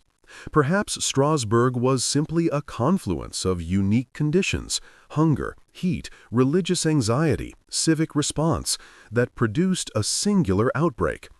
Perhaps the dance died because those conditions never aligned again so perfectly. History is not always governed by grand causes. Sometimes it turns on coincidence, on the strange chemistry of one place and time. And yet, though the plagues of dancing disappeared, their memory persisted. They lived on in chronicles, in sermons, in art. They became metaphors for chaos, for compulsion, for the fragility of human control. In disappearing from reality, they grew stronger in imagination, haunting generations who looked back with both fascination and fear. What can we learn from their disappearance? Perhaps that human behavior is inseparable from culture. Our bodies respond not only to biology, but to belief, to ritual, to expectation. In Strasbourg in 1518, people danced because their world told them that such things were possible, meaningful, even inevitable. In later centuries, when the world told a different story, the body found different ways to express distress. And so, the end of the dancing plagues is not the end of mystery, but a reminder. To understand human history, we must look not only at disease or politics, but at imagination itself, at the stories people tell about their suffering and how those stories shape the very way suffering is lived. In the next chapter, we will step away from Strasbourg and ask a broader question. What do the dancing plagues reveal about the relationship between body, mind, and society? How do collective movements express communal fears? How do rituals of frenzy connect humans across cultures and centuries? To answer, we will travel from Europe to other parts of the world, seeking parallels that illuminate Strasbourg's haunting summer. The story of Strasbourg's dancing plague might seem singular, a strange eruption confined to one corner of Europe in one peculiar summer. Yet, when we widen our gaze, we discover that the human tendency toward collective frenzy is not unique to Strasbourg, nor even to Europe. Across cultures and centuries, communities under stress have erupted into uncontrollable movement, laughter, weeping, or trance. To place Strasbourg in this broader context is to see it not as an isolated oddity, but as one expression of a deeper human phenomenon: the body as a vessel of communal anxiety and release. Let us begin with an episode far from the Rhine, the laughter epidemic of Tanganyika in 1962. In a small boarding school in what is now Tanzania, 3 girls began to laugh uncontrollably. The laughter spread, first to dozens, then to hundreds of students, some of whom laughed for hours or even days. The epidemic forced schools to close, and laughter outbreaks continued for months, eventually affecting villages beyond the school. The laughter was not joyous, but compulsive, sometimes accompanied by fainting, crying, or pain. No toxin was found, no pathogen identified. Psychologists later concluded it was an outbreak of mass psychogenic illness, triggered by stress in a newly independent nation, channeled through the contagious medium of laughter. Though separated by centuries and continents, the parallels to Strasbourg are striking. In both cases, a single individual sparked a wave that spread through observation and suggestion. In both, the body expressed stress through involuntary movement, whether laughter or dance. And in both, the epidemic eventually burned itself out, leaving communities bewildered but forever marked. Consider also the convulsion epidemics in colonial America. In the 17th and 18th centuries, communities in New England and beyond reported outbreaks of young women convulsing, screaming, or falling into trances. Some of these episodes became infamous, most notably in Salem, Massachusetts, where accusations of witchcraft followed. The convulsions were interpreted through cultural lenses, seen as demonic possession, witchcraft, or divine punishment. Like Strasbourg, these outbreaks reflected not only stress, but also belief, shaped by the stories a society told itself about suffering and the unseen. In the Caribbean and Latin America, episodes of spirit possession have long erupted in times of crisis. Communities gathered in rituals where individuals convulsed, spoke in other voices, or moved uncontrollably, believed to be seized by spirits. Anthropologists note that such possessions often serve as outlets for tension, giving voice to the powerless, allowing communities to express fears in ritualized form. Once again, the parallels to Strasbourg are clear, bodies becoming vessels for forces beyond, whether interpreted as saints, spirits, or curses. In parts of Africa, Asia, and the Middle East, outbreaks of mass fainting or trembling have been recorded in schools, factories, and villages, often under conditions of stress or cultural tension. In Malaysia, for example, episodes of lata, sudden compulsive imitation, movements, or words can spread rapidly through groups. In each case, the cultural script determines the form.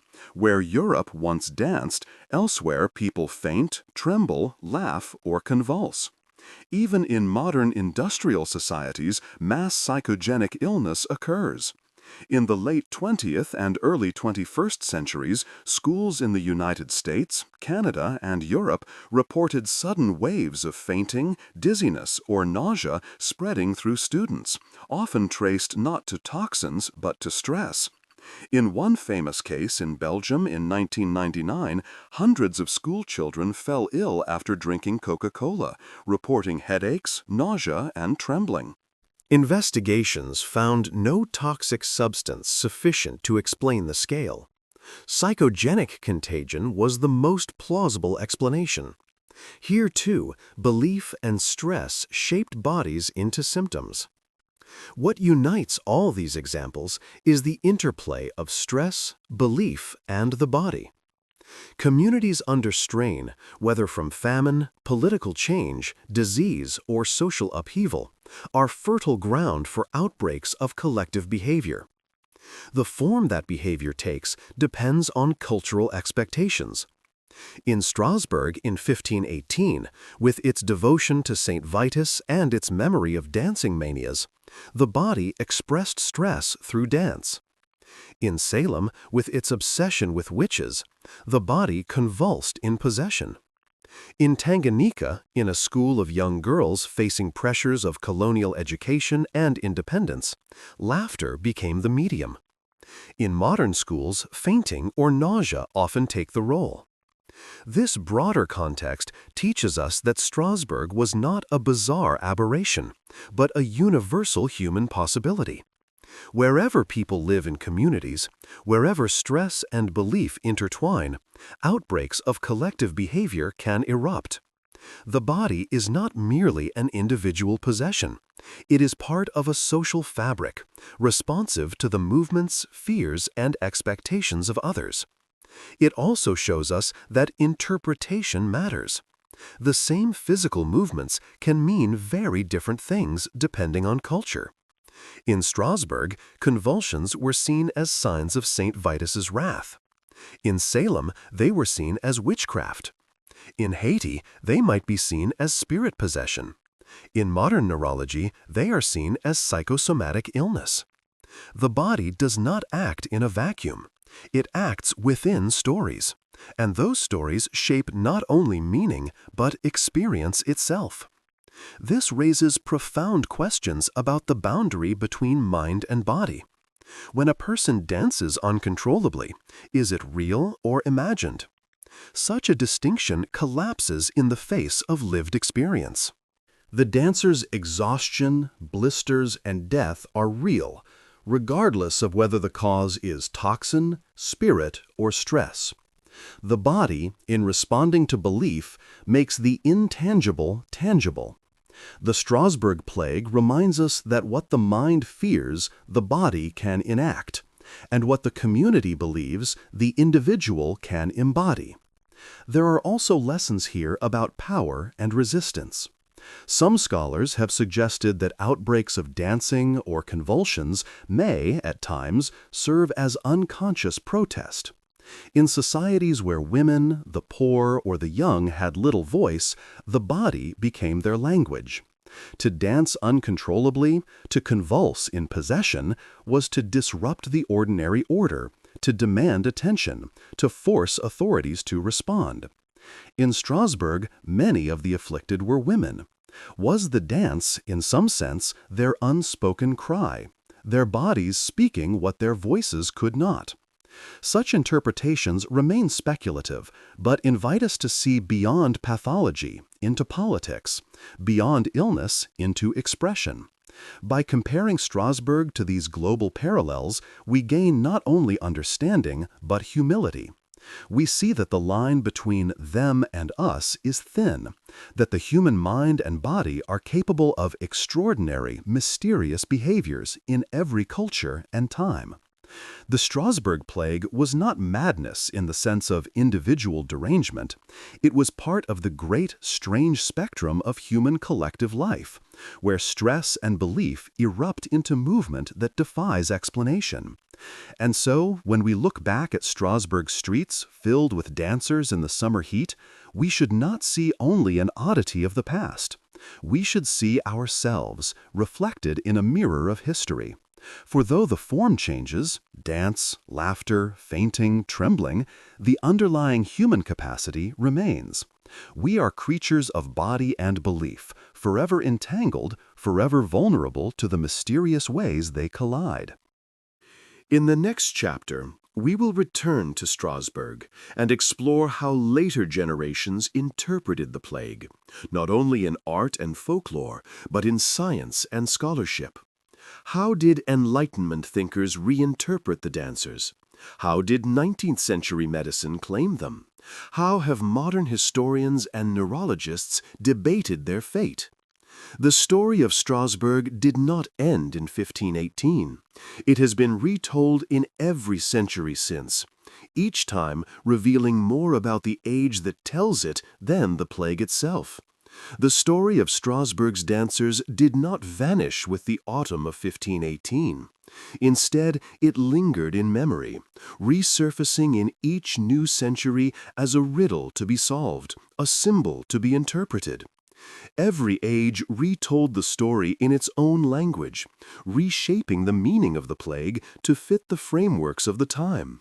In this way, the dancers became not only victims of a strange affliction, but also characters in an evolving dialogue between history, science, religion, and culture. In the decades immediately following the outbreak, religious interpretations still dominated. Surans referred to the dancers as examples of God's wrath or the saints' mysterious power.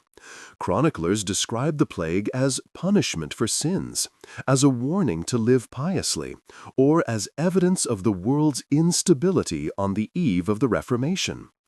For many, the dancers were not a mystery to be solved, but a lesson to be absorbed, a reminder that human pride could be struck down in the most humiliating of ways. By the 17th century, however, the intellectual landscape was shifting.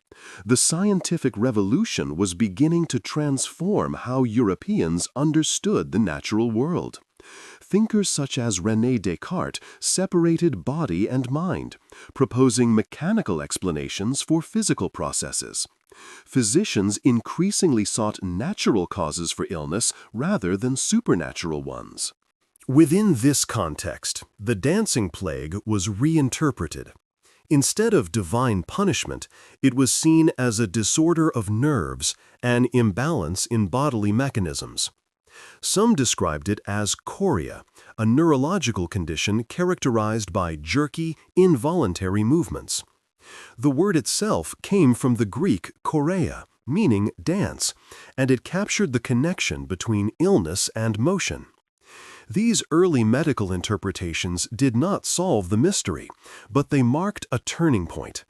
The dancers were no longer framed primarily as sinners or saints' victims, but as patients, their bodies malfunctioning in ways science might one day explain. This was the beginning of the long migration of the plague from theology to medicine. By the 18th century, the Enlightenment reshaped the narrative once again. Rationalist thinkers sought to strip away superstition and interpret events in terms of reason, natural law, and psychology. Dancing manias were reclassified as forms of melancholy or hysteria.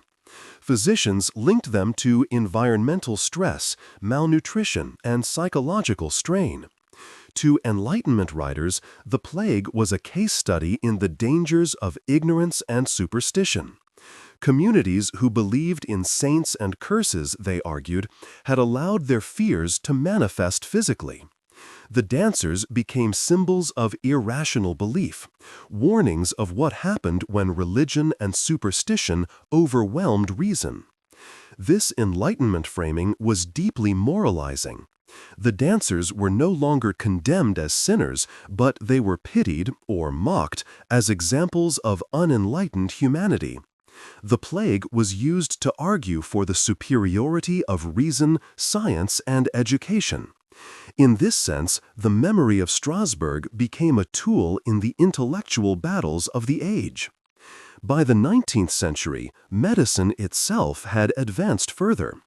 Neurology emerged as a discipline, with physicians such as Jean-Martin Charcot studying disorders of movement at the Salpêtrière Hospital in Paris. Charcot and others reclassified many strange historical behaviors as forms of epilepsy, hysteria, or psychogenic illness. The Strasbourg plague was drawn into this framework, treated as an early example of collective hysteria. To Victorian readers fascinated by both science and the grotesque, the image of hundreds dancing to death was irresistible. Newspapers, journals, and popular histories retold the tale, often with embellishments, casting it as both medical curiosity and sensational spectacle. In the 20th century, the story found new interpreters in psychology and anthropology. Sigmund Freud's ideas about the unconscious suggested that repressed fears and desires could manifest physically. Scholars of collective behavior saw in Strasbourg a textbook example of mass psychogenic illness, where stress and suggestion shaped the body into symptom. Anthropologists, comparing it to spirit possession rituals in other cultures, emphasize the role of belief and ritual in shaping experience. The plague became a case study in the intersection of psychology, culture, and society. In recent decades, the story has drawn renewed attention from historians and neuroscientists alike.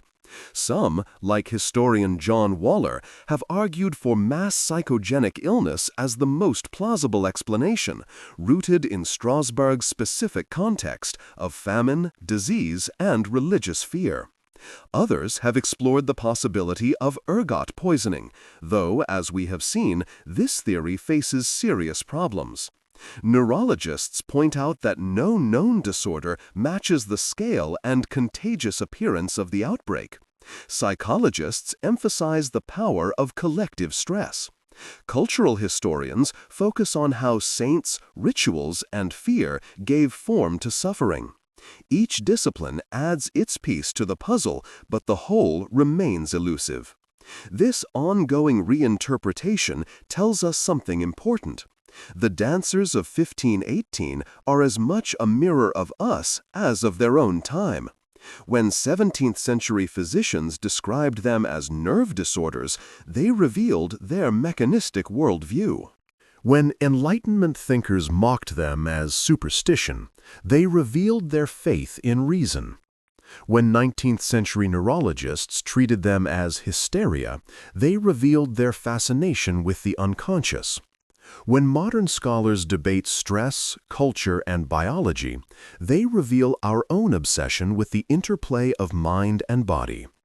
Thus, the story of Strasbourg has two lives: the life it lived in 1518, in sweat and blisters and death, and the life it has lived ever since, retold, reinterpreted, reshaped by each generation. In a sense, the plague has never ended. The dancers still move, not in the streets of Strasbourg, but in the imagination of all who seek to understand them. This, too, is part of their mystery. For perhaps the plague is not meant to have a single explanation. Perhaps it endures precisely because it resists closure, because it forces us to confront the limits of our categories.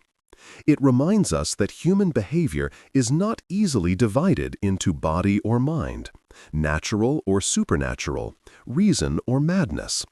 It exists in the space between, the twilight, where certainty dissolves and mystery endures.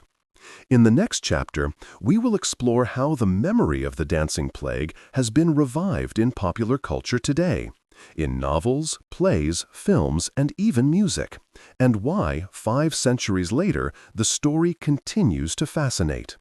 For the dancers of Strasbourg are not gone. They are still with us, stepping in and out of history, calling us to wonder at the fragility of control and the strange beauty of mystery. The summer of 1518 may seem impossibly distant, a fragment of history tucked away in the dusty archives of Strasbourg. And yet, the dancers still live among us, not in flesh and sweat, but in stories, songs, novels, plays, and images. Few historical events of such obscurity have captured the imagination of so many artists and writers. The dancing plague has become a metaphor, a symbol, a canvas onto which each generation projects its fears and fascinations.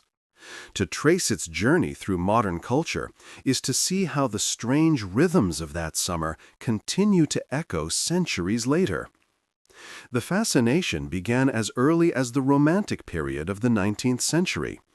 The Romantics, with their love of the grotesque and the uncanny, were drawn to tales of frenzy and mystery.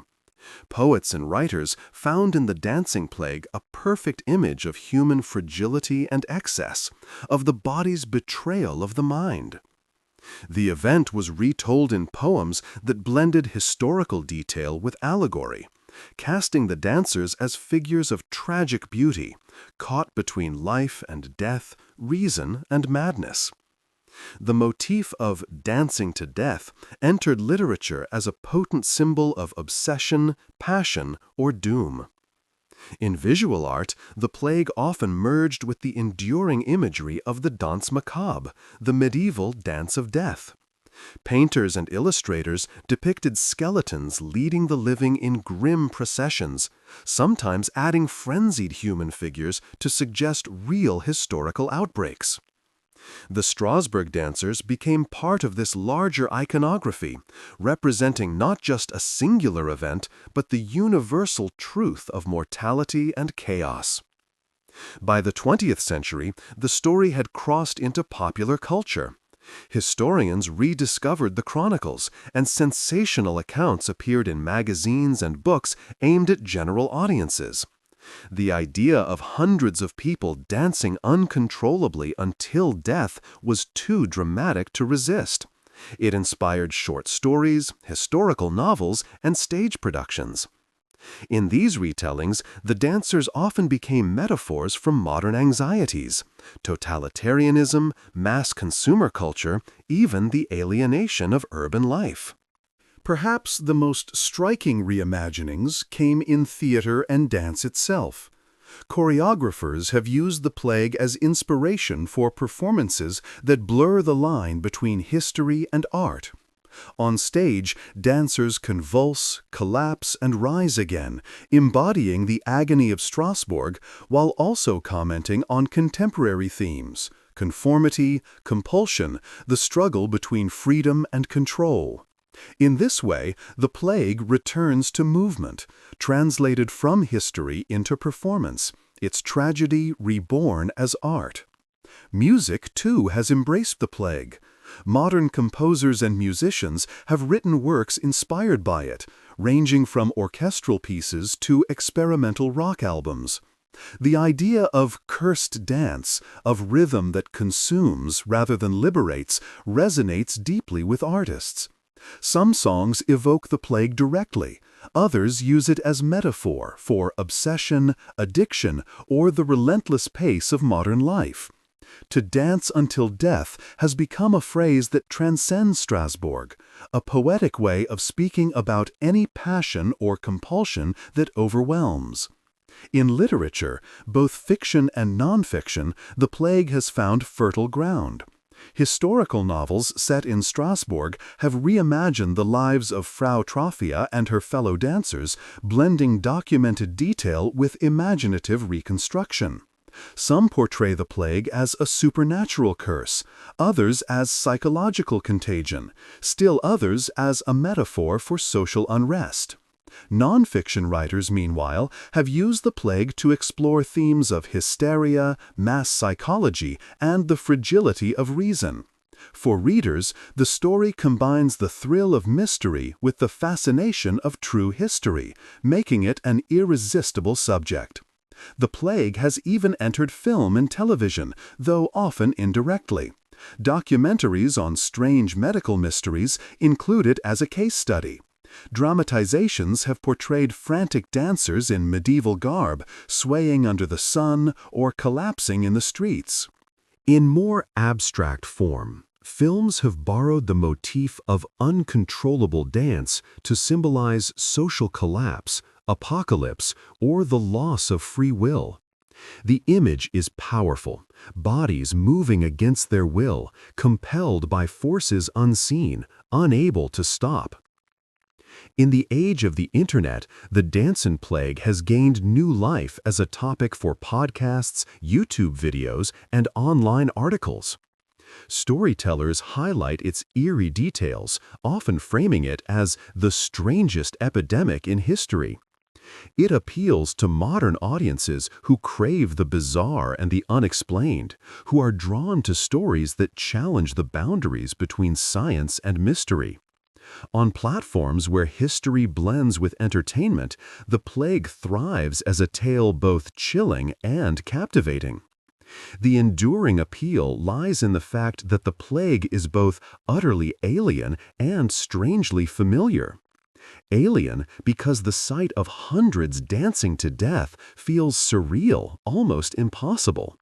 Familiar because we too live in times of mass contagion, though ours may be of ideas, media, or emotion rather than physical dance. We too know what it is to be swept up in movements larger than ourselves, to feel rhythm and compulsion that seem beyond our control. The Strasbourg plague is at once a historical curiosity and a mirror of our own age. One striking use of the plague in modern culture is as allegory for conformity and consumerism. Just as the Strasbourg dancers moved in unison, unable to stop, so too, some critics argue, do modern societies march to the rhythms of advertising, media, and economic compulsion.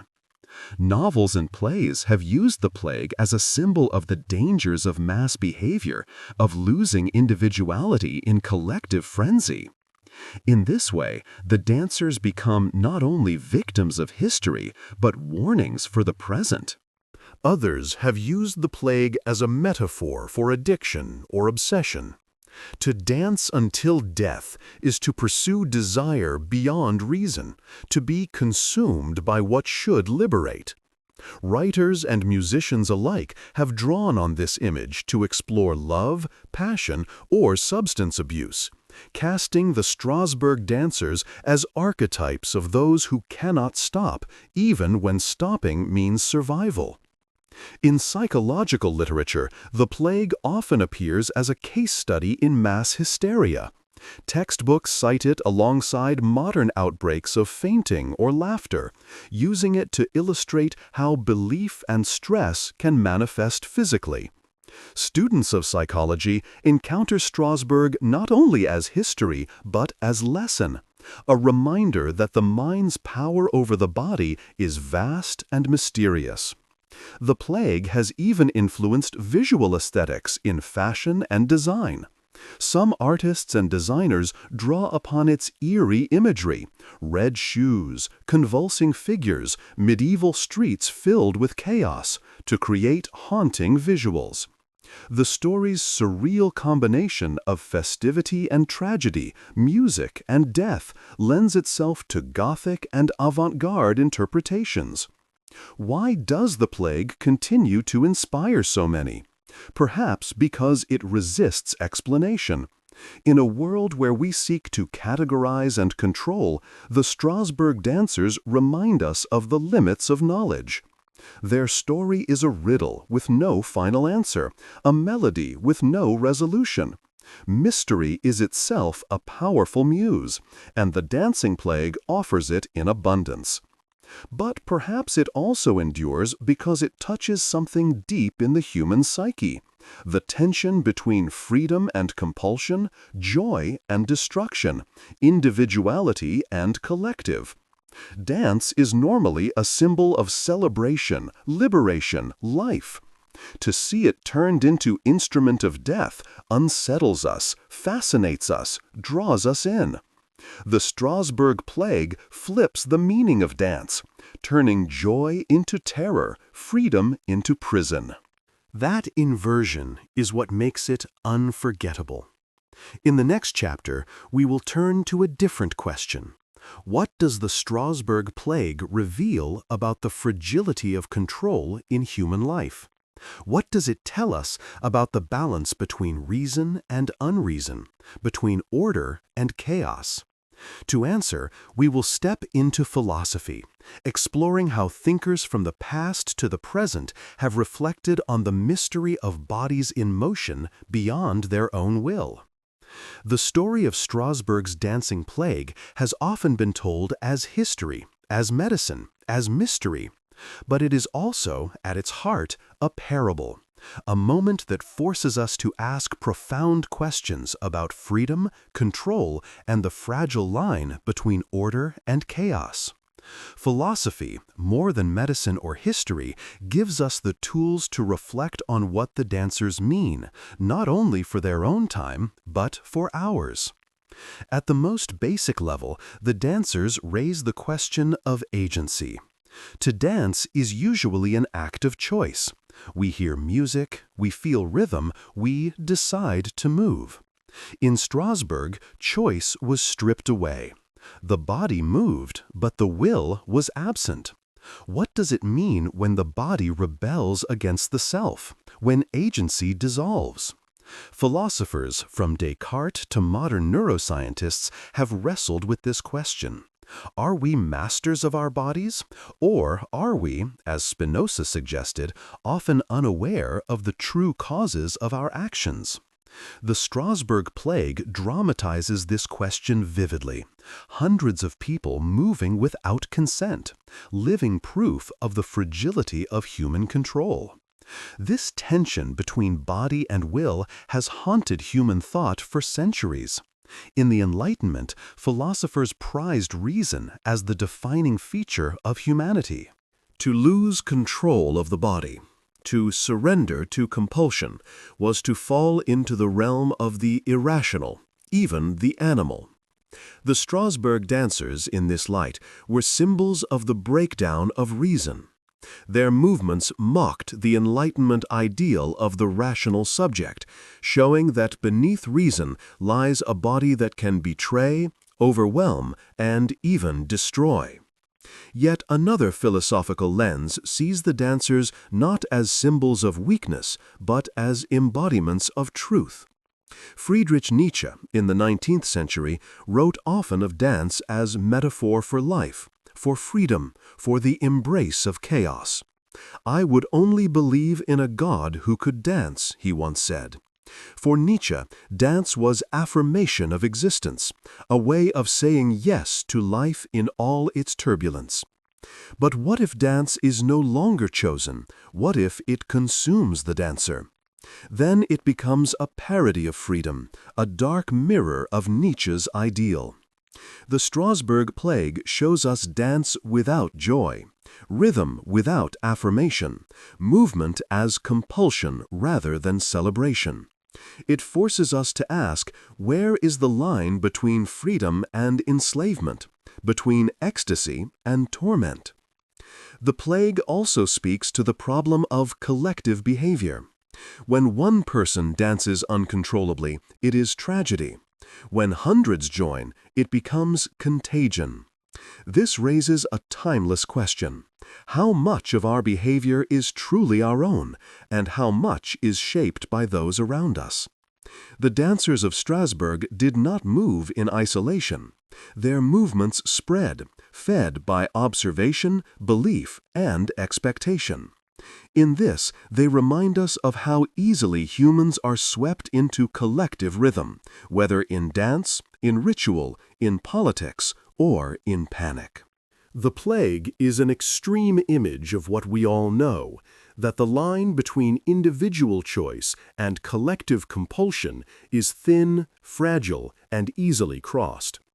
Philosophers of society, from Jean-Jacques Rousseau to Gustave Le Bon, have reflected on the dangers and powers of crowds. In crowds, individuality dissolves, and people act in ways they never would alone. Strasbourg was not a protest nor a revolution, yet it reveals the same dynamics. Bodies caught in shared motion, reason overcome by collective rhythm. To see the dancers is to glimpse the human capacity for both solidarity and surrender, for unity that empowers and unity that destroys. The plague also challenges our ideas of order and chaos. Strasbourg was a city of guilds, laws, councils, and rituals.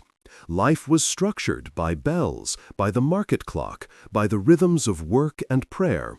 And then, suddenly, chaos erupted in the very heart of order. People dancing without control, undermining routines, mocking authority. The council tried to restore order with stages, the clergy with prayers, but both failed. The plague was a reminder that beneath the surface of order lies chaos, always ready to break through. This theme resonates across philosophy. In Heraclitus, who saw chaos and flux as the essence of reality. In Hobbes, who feared the collapse of order into anarchy. In modern existentialists, who see in chaos the true condition of life. Strasbourg's dancers were not only victims of illness, but symbols of this eternal tension. Another dimension is the relationship between ritual and frenzy. Human societies depend on ritual to channel energy, fear, and desire. Processions, festivals, and dances normally serve to affirm order, binding communities together in shared performance. But in Strasbourg, ritual collapsed into frenzy. The line between controlled dance and uncontrollable plague vanished. What was meant to heal, music, stages, even pilgrimage, only deepened the madness. This raises the unsettling possibility that our tools of order can themselves produce chaos, that ritual and frenzy are not opposites but twins, forever entwined. For some philosophers, the Strasbourg plague might even represent a kind of truth of existence. We imagine ourselves as rational beings, masters of our bodies, authors of our lives. But the plague shows us another reality, that we are fragile creatures, vulnerable to forces beyond comprehension, swept into rhythms we cannot control. This is a profoundly humbling vision, one that aligns with existential thought. To live is to live without guarantees, to accept that order can collapse, that the body can betray, that mystery will always remain. Yet there is also, paradoxically, a strange beauty in the image of the dancers. Not beauty in their suffering, but in what they reveal, the raw intensity of human life, the deep entanglement of body, mind, and society. The Strasbourg plague strips away illusions of mastery and shows us the human condition laid bare. It is terrifying, yes, but also illuminating. For modern thinkers, the plague has become a metaphor for many things. For consumer culture, where people move to the rhythm of markets. For social media frenzies, where ideas spread like contagion. For political rallies, where crowds move as one. The Strasbourg dancers are invoked to remind us of how easily freedom can collapse into compulsion, individuality into conformity, joy into torment. And yet, there is also a hopeful reading. If the plague shows the fragility of control, it also shows the power of connection. The dancers did not suffer alone, they suffered together.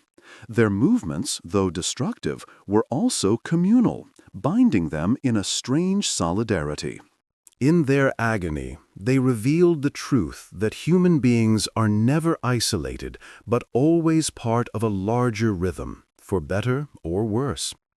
Perhaps this, too, is a lesson, that our lives are shaped not only by our choices, but by the movements of those around us, and that in recognizing this, we gain humility and compassion. As we look back from the vantage point of centuries, the philosophical meaning of Strasbourg remains elusive, shifting like the dance itself. Is it a warning about superstition? A case study in psychology? A metaphor for conformity? A revelation of existential truth? Perhaps it is all of these at once. The dancers resist being pinned down, just as they resisted stillness. They move endlessly in our minds, challenging us to think, to wonder, to reflect on what it means to be human. In the next chapter, we will begin to move toward the close of our story. We will return to Strasbourg, to the cobbled streets and the cathedral shadows, and ask, what remains today of the plague? What is its legacy in the city itself, in memory, in tourism, in scholarship? 500 years on, what does Strasbourg remember, and what have we chosen to forget? Strasbourg today is a city of beauty and order, its cobbled streets lined with timber-framed houses, its majestic cathedral rising high above the Rhine plain, its markets and cafes filled with the hum of everyday life. Tourists stroll through its squares, marveling at the blend of French and German culture, the elegance of its canals, the vibrancy of its festivals. Few, as they sip coffee or take photographs beneath the Gothic spire, realize that these very streets were once a stage for one of history's strangest tragedies. Yet the memory of the dancing plague still lingers, faint but unforgotten, woven into the city's fabric like a ghostly rhythm beneath the modern bustle. The official records of Strasbourg preserve the event in detail. Civic documents describe the outbreak, the council's decisions, the hiring of musicians, the building of stages. These records remain in archives, studied by historians who seek to piece together the summer of 1518. They form the backbone of our knowledge, the sober testimony of clerks who, even in the midst of chaos, kept their quills moving. Without them, the dancers would be little more than rumor. With them, the plague becomes one of the most well-documented cases of mass mania in history. Within Strasbourg itself, however, memory of the event became more complicated. For centuries, the city was caught between shame and fascination. On the one hand, the plague was a source of embarrassment, a reminder that Strasbourg, proud, free city of the Holy Roman Empire, had been overwhelmed by chaos. On the other hand, it became a curiosity, a story retold to outsiders, a mark of the city's strange past. Unlike wars or sieges, which could be framed as noble struggles, the plague of dancing resisted easy interpretation. It was not a tale of heroism, but of helplessness, not of victory, but of surrender to forces unseen. Over time, the event settled into the city's cultural folklore. Families passed down stories of neighbors who danced, of priests who prayed in vain, of stages filled with exhausted bodies. Local legends blurred fact and fiction, embellishing the tale with supernatural elements, whispers of curses, of witches, of Saint Vitus himself walking unseen among the afflicted. In this way, the plague lived on not only in chronicles, but in the oral memory of the community. In the modern era, the plague has become part of Strasbourg's tourist imagination. Guides mention it on walking tours, pointing to streets where Frau Trophäa may have first moved her feet, to squares where the council built its stages. Museums sometimes reference it as part of the city's rich and strange past. For visitors, the tale is both chilling and fascinating, a reminder that beneath the postcard charm of medieval architecture lies a history of suffering and mystery. The city has also seen artistic revivals of the plague. Local theaters have staged plays inspired by it. Dance troupes have performed works that evoke the frenzy of 1518, and musicians have composed pieces drawing on the eerie rhythm of compulsive motion. In these performances, Strasbourg reclaims its past, not as shame, but as inspiration, transforming tragedy into art.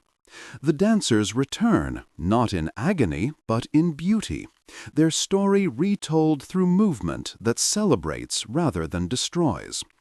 At the same time, the plague is studied with seriously in academic circles. Strasbourg's universities and archives host scholars who examine the event through history, medicine, and psychology. Conferences discuss it as a case study in mass hysteria, cultural expression, and the interplay of belief and body. Students of history walk the same streets where the dancers once moved, reflecting on how the city's past continues to shape its identity. For Strasbourg citizens, however, the plague is less a daily presence than a distant shadow. Few people wake thinking of 1518, yet the knowledge that their city once hosted such an event gives them a peculiar sense of place in history. Strasbourg has seen many things: wars, sieges, annexations, revolutions. The dancing plague is part of this tapestry, a reminder that history is not only about kings and battles, but also about ordinary people caught in extraordinary events. The sites of memory are subtle. There is no great monument to the dancers, no statue of Frau Trophäa in the city square. The memory survives instead in whispers, in books, in performances. Perhaps this is fitting, for the plague itself left no ruins, no physical trace, only stories. To build a monument might be to pin it down too firmly, to rob it of its mystery. Instead, Strasbourg lets the dancers live in imagination, invisible but unforgettable. Yet, in another sense, the city itself is the monument. Every cobbled street, every timbered house, every shadow cast by the cathedral recalls the setting of the plague. To walk through Strasbourg is to walk where the dancers once staggered, where music once played, where bodies once collapsed.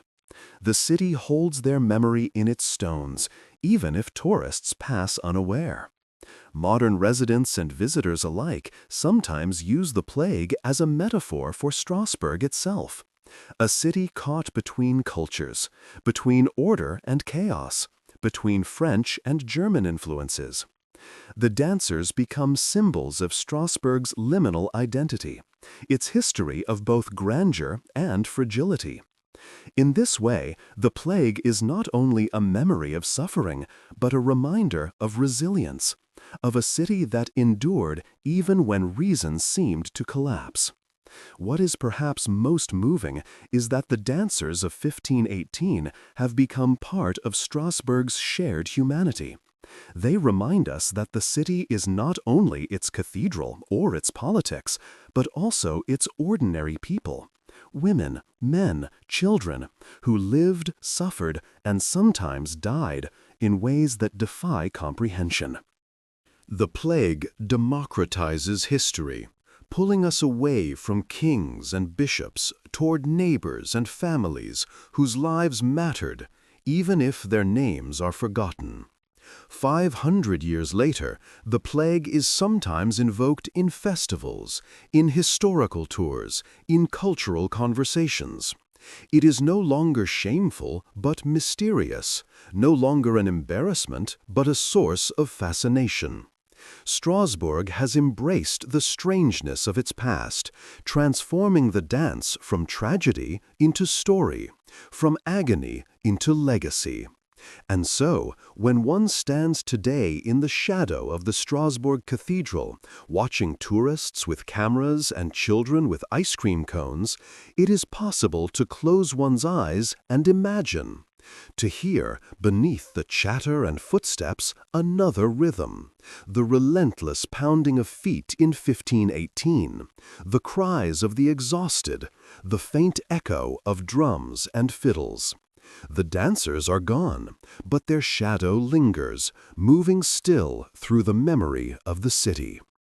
In the next chapter, we will turn from Strasbourg itself to the global resonance of the plague today.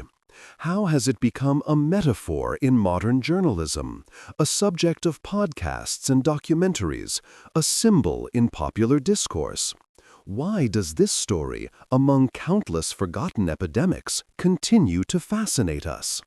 To answer, we will explore the modern revival of the Strasbourg plague in culture and imagination worldwide. The dancers of Strasbourg have long since turned to dust, their names forgotten, save for a few like Frau Trophäa. And yet, 5 centuries later, their story is more alive than ever. In the 21st century, the dancing plague has taken on a new life, not as an epidemic, but as a cultural phenomenon, a tale retold in books, documentaries, podcasts, and online forums.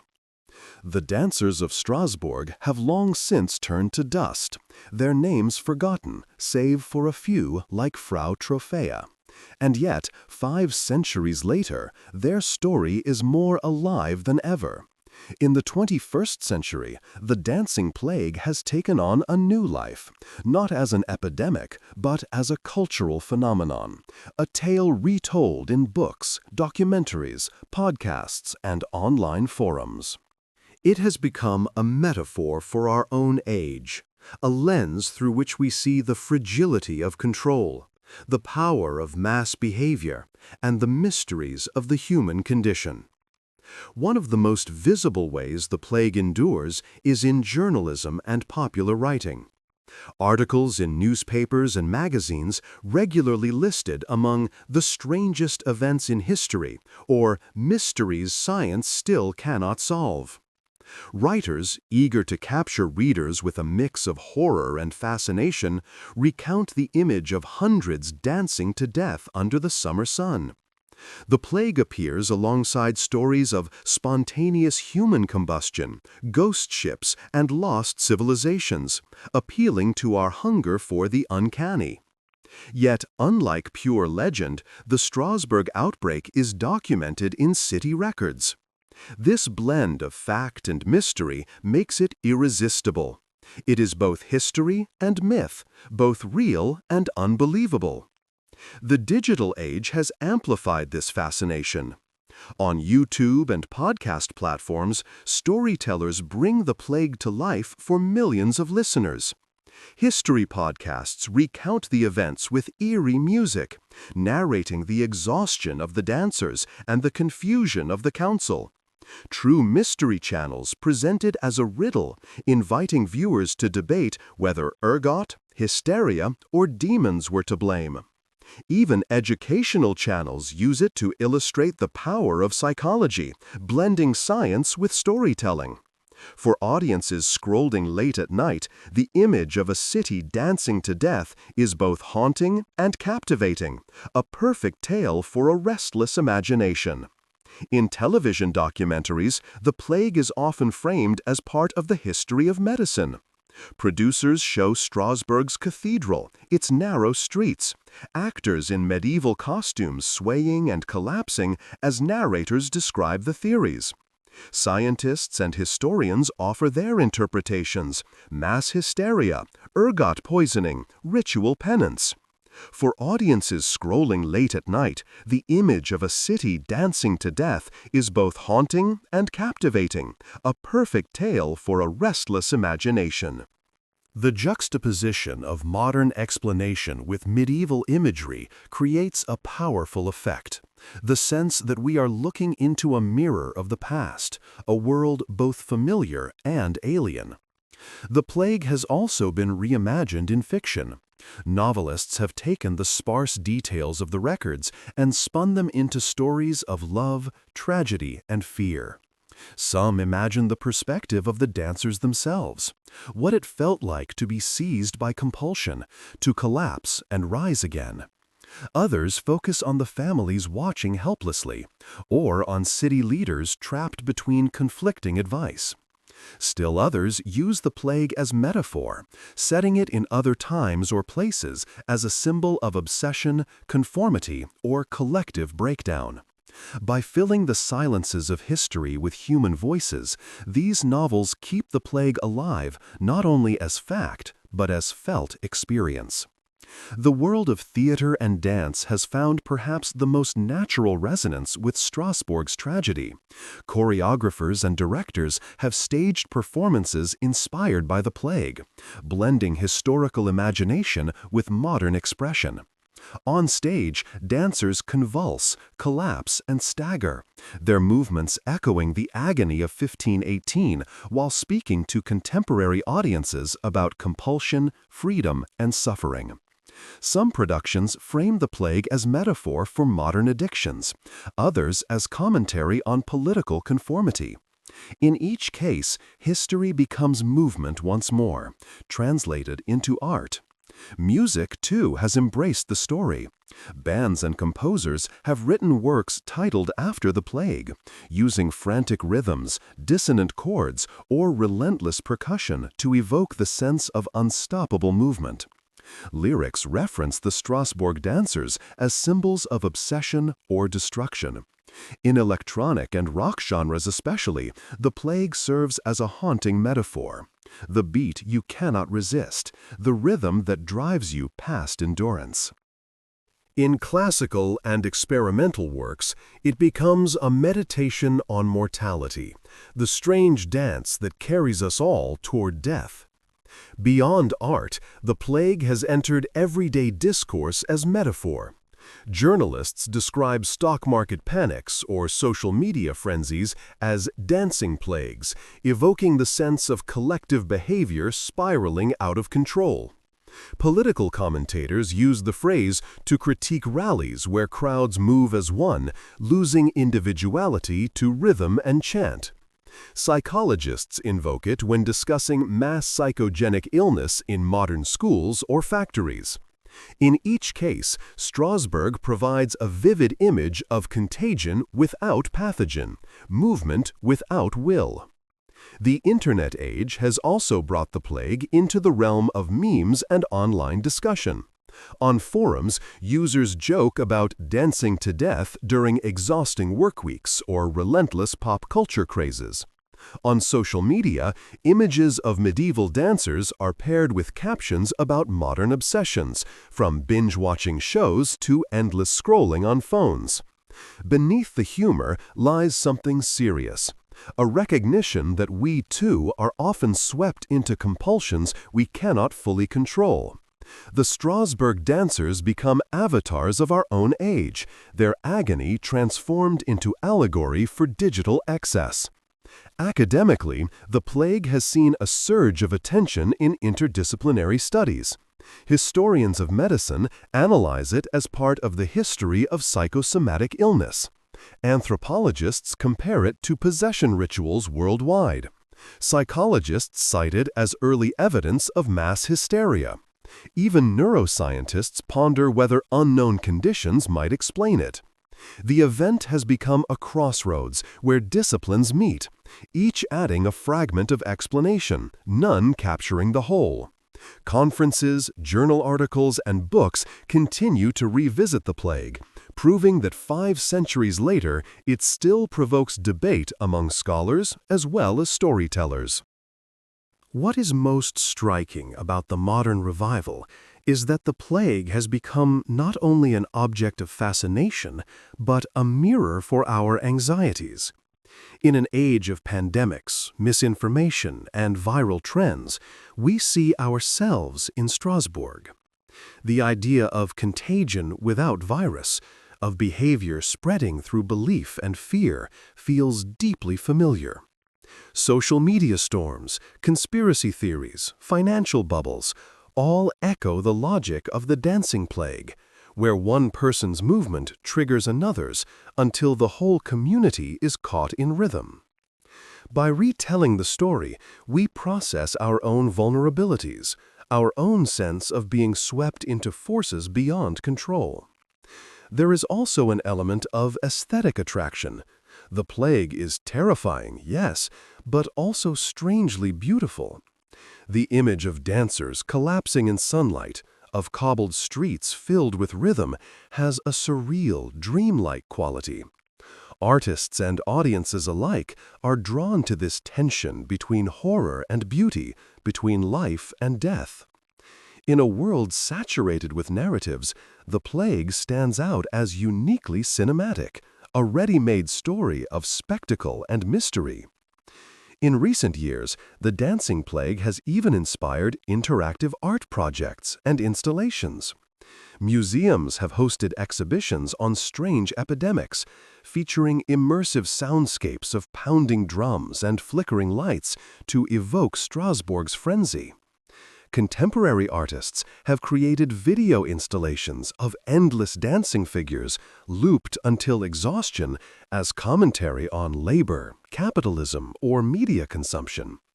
In these works, the past merges with the present, and the dancers return as symbols of modern life's compulsions. What ensures the plague's survival in global imagination is its incompleteness. If a clear explanation had been found, if it were simply ergot poisoning or a rare virus, it might have faded into obscurity. But its ambiguity is its power. It resists closure, inviting each age to project its own fears and meanings onto it. In this sense, the Strasbourg plague is not only history, but myth, a story we keep retelling because it refuses to be fully solved. And so, the dancers of 1518 live on.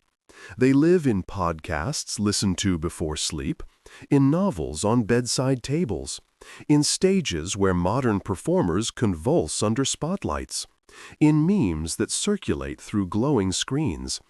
They live in our metaphors for panic and frenzy, in our debates about psychology and society. They live wherever we see ourselves swept into rhythms beyond control. In the next chapter, as we move toward the closing arc of our journey, we will ask, what ultimate lessons does the dancing plague hold for us today?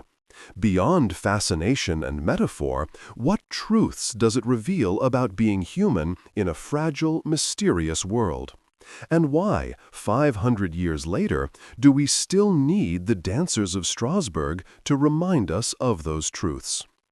The story of Strasbourg's dancers has carried us across centuries, from the sweltering streets of 1518, where bodies collapsed in exhaustion, to the chronicles of clerks and priests, to the imaginations of poets, scientists, and artists. We have seen the plague as history, as psychology, as art, as metaphor. Now, as we bring our journey to its close, we must ask, what ultimate lessons does this strange episode hold? Why, half a millennium later, do we still turn to the dancers for insight into ourselves? The first lesson is about the fragility of control. The Strasbourg plague reminds us that human beings are never as secure as we imagine. We like to think of ourselves as rational, masters of our actions, stable within our societies. But in the summer of 1518, all of that collapsed. Ordinary people lost command of their bodies. Leaders lost control of their city. Priests lost confidence in their prayers. Physicians lost faith in their theories. The plague stripped away illusions, revealing how thin the veneer of control truly is. It reminds us that beneath the order of our lives lies the potential for chaos, that the line between reason and unreason is narrow, that we are more fragile than we care to admit. The second lesson concerns the power of belief. The Strasbourg dancers were shaped not only by biology, but by imagination. Their movements spread because people believed in the curse of St. Vitus, in the possibility of dancing as illness. Belief turned stress into symptom, fear into rhythm, anxiety into motion. And this is not confined to the past. Even today, belief shapes how illness manifests, how society responds, how communities act. The Strasbourg plague is a vivid reminder that we do not live in a world of brute biology alone, but in a world where culture and belief intertwine with the body itself. A third lesson lies in the mystery of collective behavior. One person's strange movement is anomaly. Hundreds moving together is phenomenon. The Strasbourg plague shows us how easily humans are swept into collective rhythm, how contagious behavior can be when amplified by community and fear. It is a story not only of dancers, but of crowds, of how individuals dissolve into collective motion. In this, the plague foreshadows modern panics, manias, and frenzies, from financial bubbles to social media storms. It reminds us that we are never entirely individuals, but always part of the currents of our communities, vulnerable to their surges and undertows. The fourth lesson concerns the role of suffering in history. Too often, history tells of kings, generals, and battles. The Strasbourg plague pulls us toward ordinary people, toward neighbors and families who lived through an incomprehensible nightmare. Their agony is not spectacle, but testimony. Testimony to the vulnerability of the human body, to the helplessness of families, to the persistence of memory. In remembering them, we remember that history is not only grand events, but also lived suffering, not only victories, but also inexplicable tragedies. Another lesson is about humility before mystery. For 500 years, scholars have debated the cause of the plague. Ergot poisoning, hysteria, spirit possession, stress, all have been proposed, none fully convincing. The truth is that we may never know. And perhaps that is the most important lesson of all, that not everything can be solved, not every event explained, not every riddle resolved. We live in an age that prizes certainty, but the Strasbourg plague humbles us. It reminds us that mystery is part of life, that not all questions have answers, that sometimes we must live with wonder rather than conclusion.